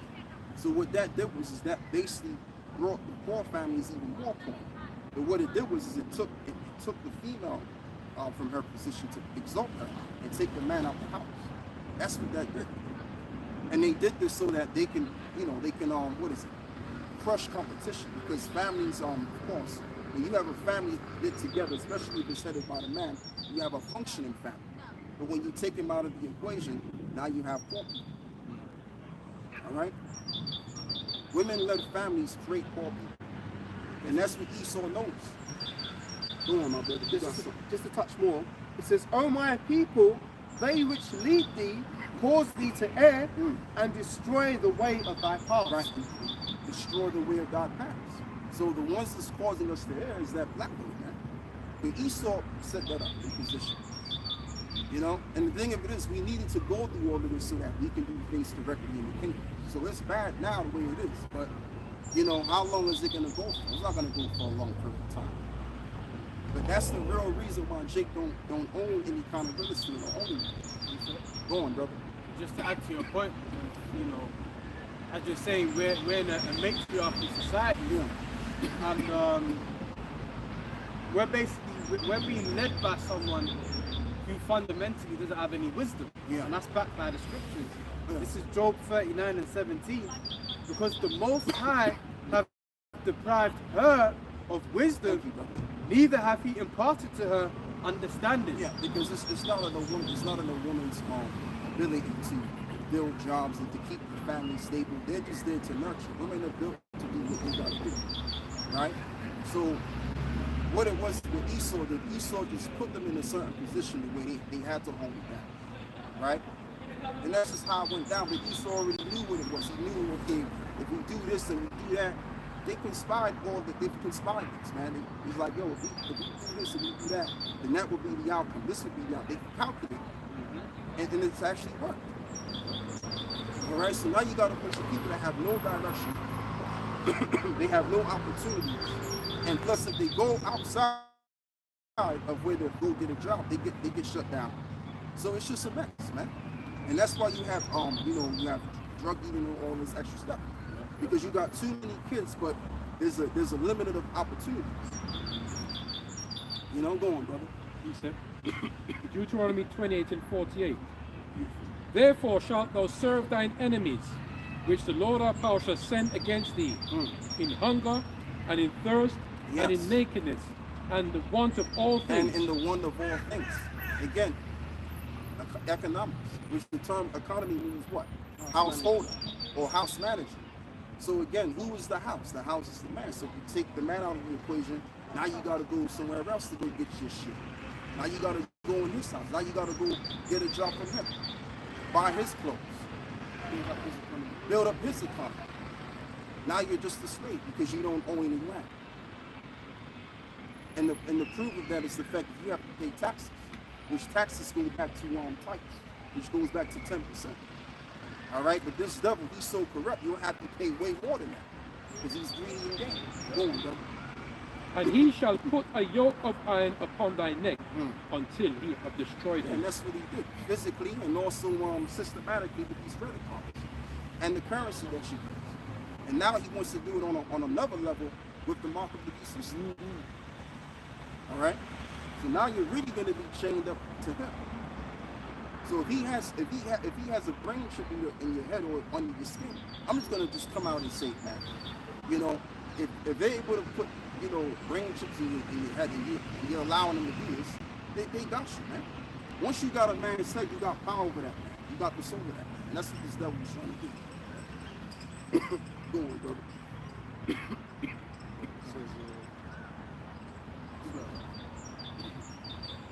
This is Whoever's got some. this is Leviticus 25 and verse 35 to 36. Turn to Esau as well. And if thy brother be waxing poor and fallen in decay with thee, then thou shalt relieve him. Yea, though he be a stranger or a sojourner, that he may live with thee. Take thou no usury of him or increase, but fear thy power, that thy brother may live with thee. Yeah, and Esau ain't applying all of this, man. The way Esau got the world is by ill-gotten gain, by cheating, and he's going to cheat to the very end because really he's weak. Someone that's weak that can't stand head-to-head with their opponent, right, properly is really because they're weak. So they need to find ways to cheat their way to the top. And I mean, as it is, Esau is weaker than Jacob. So to compete with Jacob, he had to cheat. He had to do it. Because if Jacob was left to their own devices and the family structure was all set up, we would knock the niggas out. We did it in ancient Rome. We took over Rome. So they know the history. So they ain't trying to repeat that again. Go on now. This is Jeremiah chapter 51. And I'll start 17, points at 19. Every man is brutish by his knowledge. Every founder is confounded by the graven image. For his molten image is falsehood, and there is no breath in them. They are vanity, the work of errors. In the time of their visitation, they shall perish. The point. The portion of Jacob is not like them. Right. For he is the former of all things. Right. And Israel is the rod of his inheritance. The Lord of hosts is his name. Yeah, and they know this already. All of these scientists, these doctors, they know that we're biologically superior to them. They know this for a fact. So all of these people had to conspire. How do we subdue these people? How do we do X, Y, and Z to subdue these people. Because if we leave them naturally, man, they're gonna take our shit over. Even when it concerns work, our work ethic, our work production is outstanding. Our reproduction. So I mean, if you have a nation of people where their reproduction is just out of this world, right? Then that really shows what the nation can do just in general. See, Esau's weak where it concerns reproduction because of how they're built. So that makes them generally inferior, man. If you get what I'm saying. Yep. Jacob's just built different. Go on, brother. Finish with that? This is Psalms 83 again. From verse 1, keep not thy silence, O Most High, hold not thy peace, and be not still, O Most High. For lo, thine enemies make a tumult, and they that hate thee have lifted up their head. Yeah, all of these nations. Go on. They have taken crafty counsel against thy people, and consulted against thy hidden ones. Yeah. They have said, come, and let us cut them off from being a nation, that the name of Israel may be no more in remembrance. Yeah, and that's the ultimate goal. Primarily is to cut us off. But the Lord ain't going to allow them to get that far with that, because the Lord is going to use his people to be set up to do. So if that's the case, then that means that the Most High will be a liar. Lord, there's no liar. There's no lie of the truth. The Heavenly Father is a power of the truth. Okay, so that's their goal and that's their plan. But as it is written, there be many devices in a man's heart, but the counsel of the Lord, that shall stand. How about that? So that's the reality. The reality is that we're all being influenced by the Spirit of the Most High. Even these devils on the left-hand side. All right? Now, to your point, sure. It's basically like when, I don't know if you brothers, when you're a little child, you go to the park and they've got a seesaw. You know, there's one person on one end and the other, you go up and down. That's basically what it's like with Jacob and Esau. Yeah. So basically, as we're waxing stronger by coming back to the knowledge of who we are, learning of this truth, Esau at the same time, he's going down. Yeah. He's waxing weaker. So that's why he's having to work overtime to try and subdue us, but it's not going to work because Jake's on the come up. Yeah, and that's the way. And what's happening right now is what's supposed to be. See, it was a time and a place for them to come up. Now is a time and a place for them to go down. And it was written that way. You can't stop what the Heavenly Father's already written. This is His writings. As you get the term history, of course, means his story, right? So the story of life is being told. It was written by the Most High. So in order for Esau to change the will of the Lord, he would have to then the one to write. But he didn't write that stuff. It was the Most High that wrote it. All right? If you didn't create anything, you can't change the creation because you had no business creating. Yeah. Go on, brother. The creation of the Creator. This is Zechariah 2:8. For thus saith the Lord of hosts, after the glory hath he sent me unto the nations which spoiled you. For he that toucheth you toucheth the apple of his eye. Right. For behold, I will shake mine hand upon them, and they shall be a spoil to their servants. And the Lord is literally going to shake his hand. What hand is he going to shake? His right hand. His right hand is Yahweh Shah. So this place is going to go the fuck down, like I said earlier before, because of what Esau's been trying to do, and to include the wickedness of the people.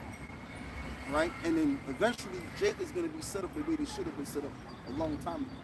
Everything's coming back full circle now.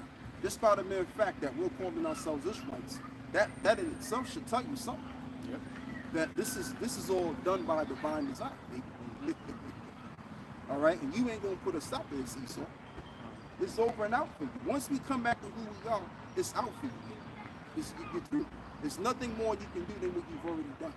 And add to your point, Dr. Please. Khan, and even the fact that, you know, there's more of an acceptance with the Hebrew Israelite thing, man. It You sure know, like is. just today, we've had about 4 or 5 different people acknowledge us and acknowledge us in a positive light. Of course, you still got the scoffers, man. But generally speaking, this gospel is spreading, man. Yeah, sure is. You know what? Esau spent a lot of time, money, and energy in trying to hide and you know get some kind of control over it. It's ended up backfiring, man. Yeah. And that's it right there. I mean, and I'm glad you brought that point out because it's actually true. Like 5 times we got compliments. Yeah. 5 different and working people that was working. So that again, that tells you something. This world is belly up, and this shit's about to go down. You know, and just by the mere fact, when you look at all of these women out here, among these other nations, they all want change. Even that right there signifies that there's a changing of power. Once upon a time, it wasn't cool to be with a so-called blue. Oh no, Yeah, a so-called black man. You had to, like a woman had to be secretly in love with a guy, and not outwardly, but they just coming out outwardly now. So there's a spiritual power change, man, and these women can feel it. They can feel it, you know. So I mean, like that's just what it is, man. Going out. Acts 5 and 39. But if it be of the Lord our power, I gotta get that calling. Yeah, it's getting better though, but it's still up and down. Yeah. Going out. the book of Acts 5 verse 38. And now I say unto you, refrain from these men, and let them alone. For if this counsel of this work be of men, it will come to naught. Yeah, it's gonna come to naught. But unfortunately, on this side of things, this is not of men. This is of the heavenly Father. Go on.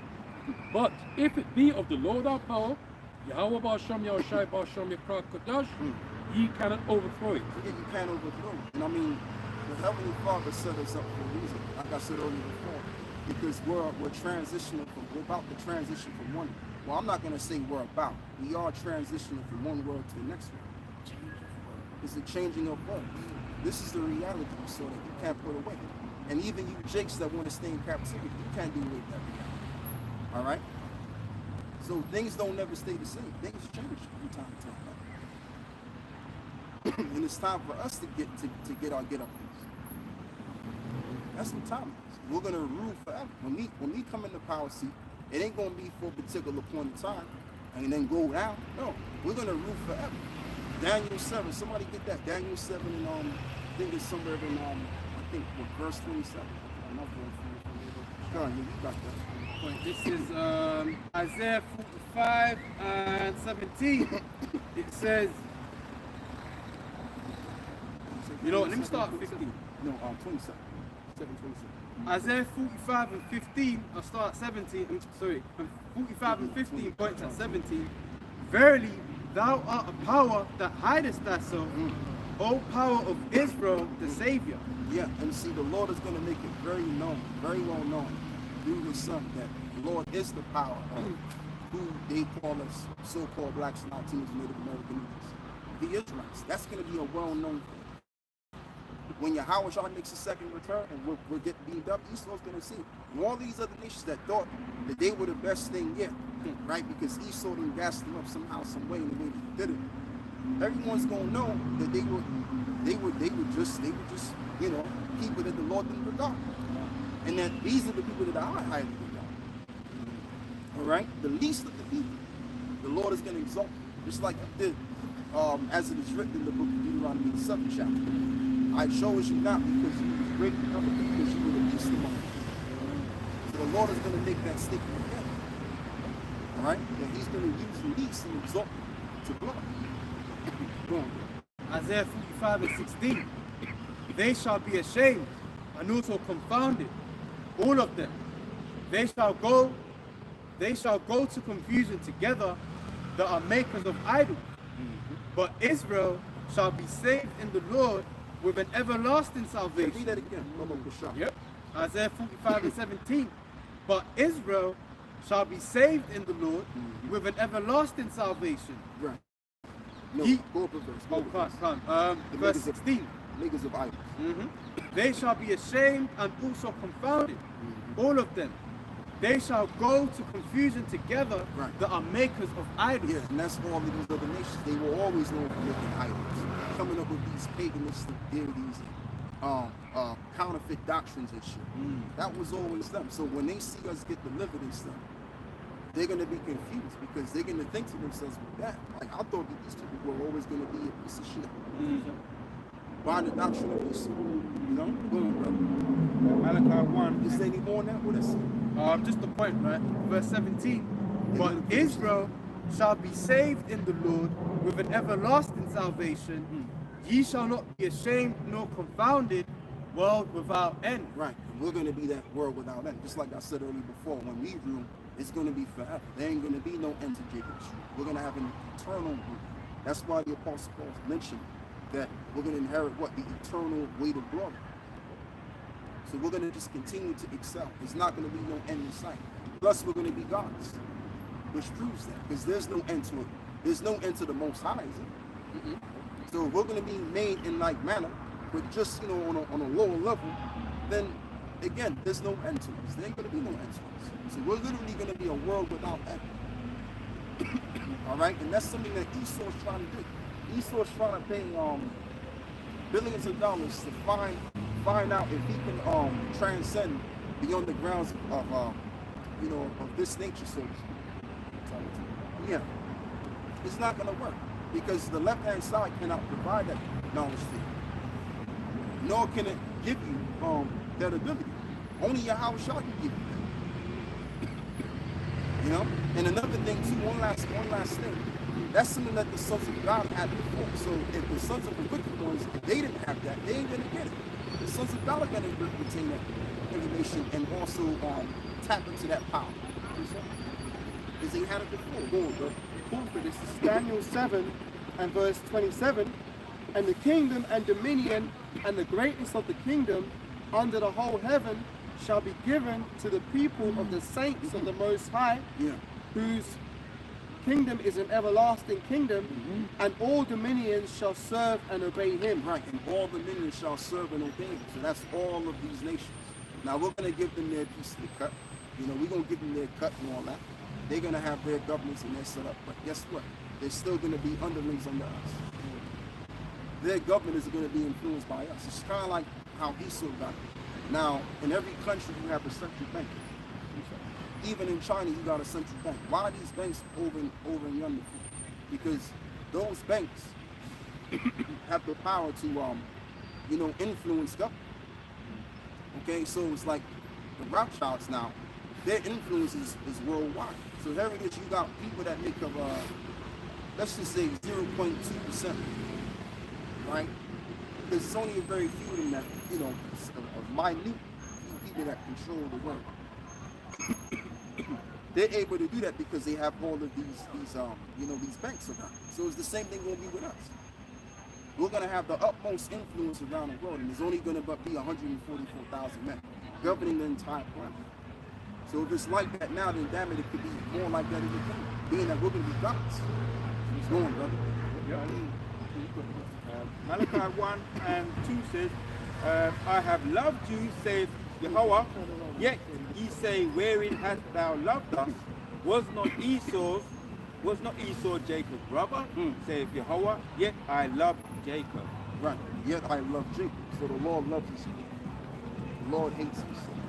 Okay, but the point is that our kingdom is being set up right there, right now. Because the judges are being seen in the streets.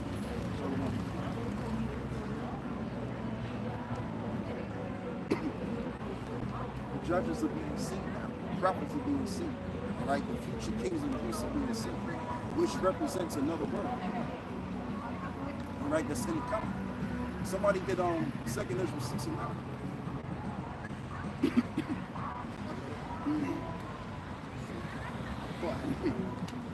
And if somebody get Daniel's 7 and 9, it's 23. I told you to get that.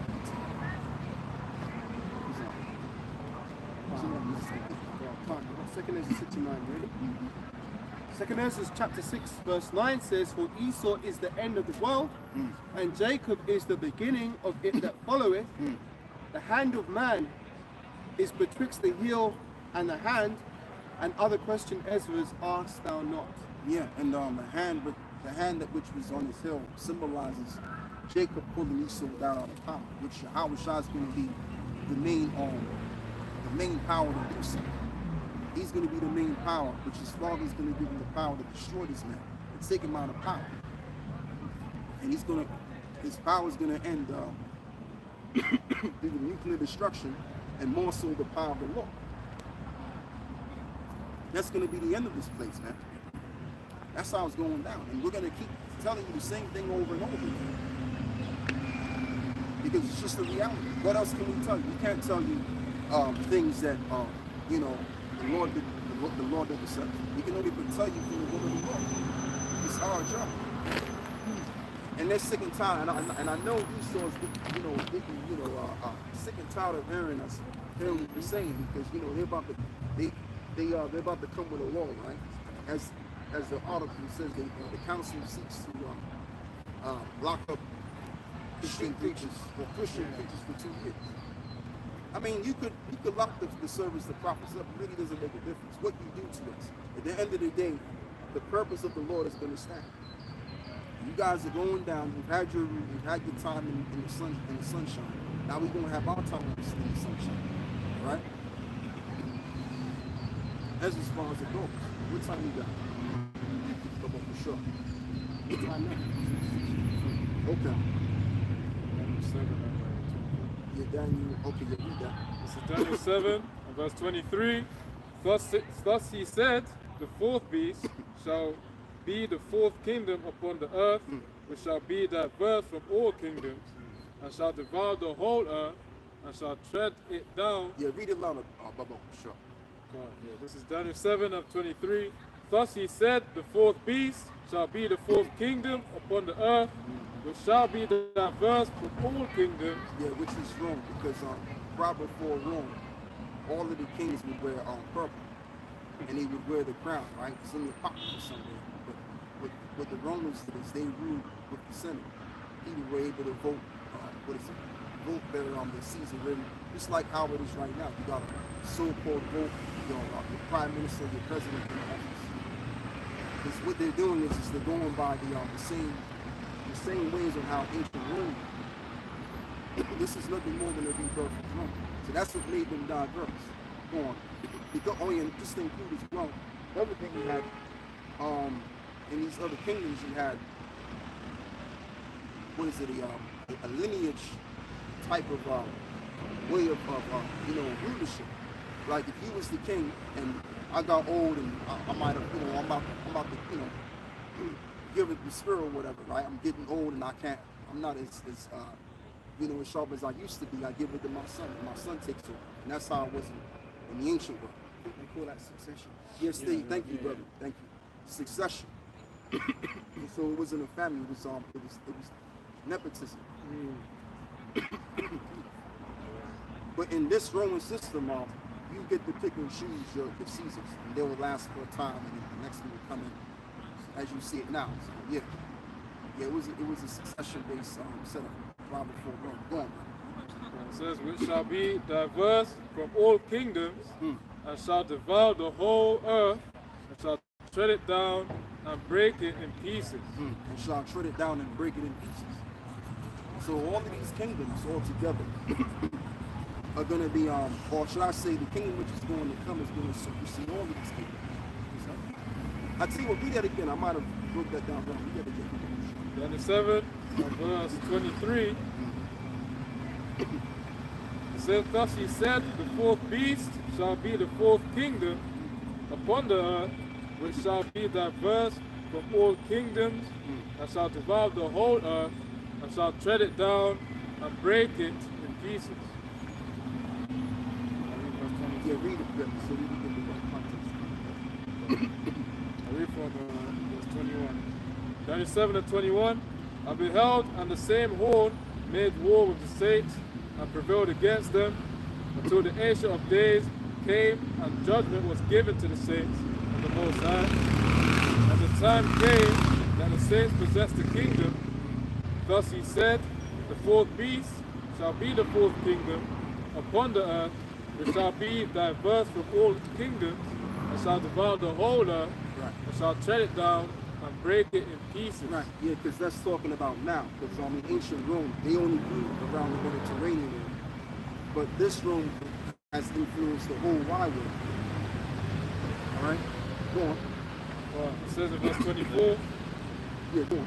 Yeah, also because they've basically gone around the whole earth and they've colonized. Yeah. So if you look at the map, if you look at the military bases in America, from America, literally every country on the earth has an American military base. So what other nation can do that? Do you think that the Russians can put a base, in America, or China can put a base in America, or any other of the enemies? They can't do that. Because the power's not in their hands. So they get yeah, thank you, brother, for bringing that out as well. Yeah, because you even had the British British imperialism and all that stuff as well. So yeah, Esau basically conquered all of the world, but he didn't do that in ancient Rome. So the fourth beast is referring to now. I wonder right now. Keep going on. Well, it says in verse 24, and the 10 horns out of this kingdom are 10 kings that shall arise, and other shall rise after them, and he shall be diverse from the first, and he shall subdue 3 kings, and he shall speak great words against the Most High. The 10 represents, the original 10 which formulated the European Union, which they called themselves I think it's in 1950. I think it's in 58 where they declared themselves the Church of Rome. Yeah, and then so that was that right there. Go on, bro. I believe the statement was made by one of those Edomites saying that on that day they felt like the Romans. Okay. It says, verse 25, and he shall speak great words against the Most High, and shall wear out the saints of the Most High, and think to change times and laws, and they shall be given into his hand until a time and times, and the dividing of a time, but the judgment shall sit, and they shall take away his dominion to consume and destroy it unto the end. Yeah, that's what that was talking about, the Roman Empire. But more so this version going on, which is the fourth. And it says that it subdued 3 kings, right? The 3 kings represented those 3 European nations that they were. Like you could actually go into this when you study the American Revolutionary Wars. Like you had the Spaniards, you had the French, and you had the British. So those were the 3 kings that were subdued. Going on. Verse 27, it says, and the kingdom and dominion and the greatness of the kingdom under the whole heaven shall be given to the people of the saints of the Most High, whose kingdom is an everlasting kingdom, and all dominions shall serve and obey him. Right, just like what we just read before. Go on. Hitherto is the end of the matter. As for me, Daniel, my cogitations much troubled me, and my countenance changed in me, but I kept the matter in my heart. Yeah, so I mean, he saw a whole lot of that vision, just like you went into, Captain, right? When the prophets received these visions, right? They would get like sickened on it. And also, he didn't really understand that vision in totality, but we understand it now because we're in the day and age for all of this to be understood. All of the books have been open. They saw the truth partially, but we see the truth fully open. Yeah, go on. Isaiah 2:1, the word that Isaiah the son of Amos saw concerning Judah and Jerusalem. And it shall come to pass in the last days that the mountain of the Lord's house shall be established in the top of the mountains. Yeah, in other words, on top of all of the other nations, which that goes right along with how this kingdom is going to be over all the nations. Because mountains just means government. Like you have, the G20 meeting, right? Where you have all of these politicians that get together. The highest official leaders. Go on, bro. And shall be exalted above the hills, and all nations shall flow unto it. As well as it reads in the book of Psalms, why lead ye high hills, meaning these other nations. Because they're all trying to lead for power, but the one that's going to obtain the eternal power are the saints. Nation of Israel. Go on. Verse 3, and many people shall come and say, come ye, and let us go up to the mountain of the Lord, to the house of the Most High of Jacob, and he will teach us of his ways. See, we've come full circle with his precept. That's why we're being made into being the judges, as we can see, right? That's what we're experiencing right now, so that we can judge the nation. Because that's what it's going to be about.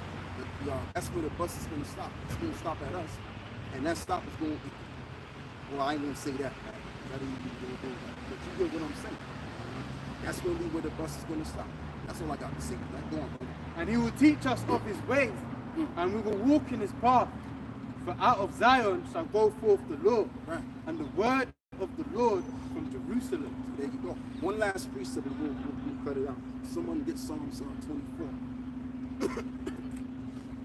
Yeah, Psalms 24. Yeah, it's going down. It's still good. It's down. It's not as bad as it Psalms 24, which verse, Papa? is. Yeah, where it mentions what is it? Lift me up, gates.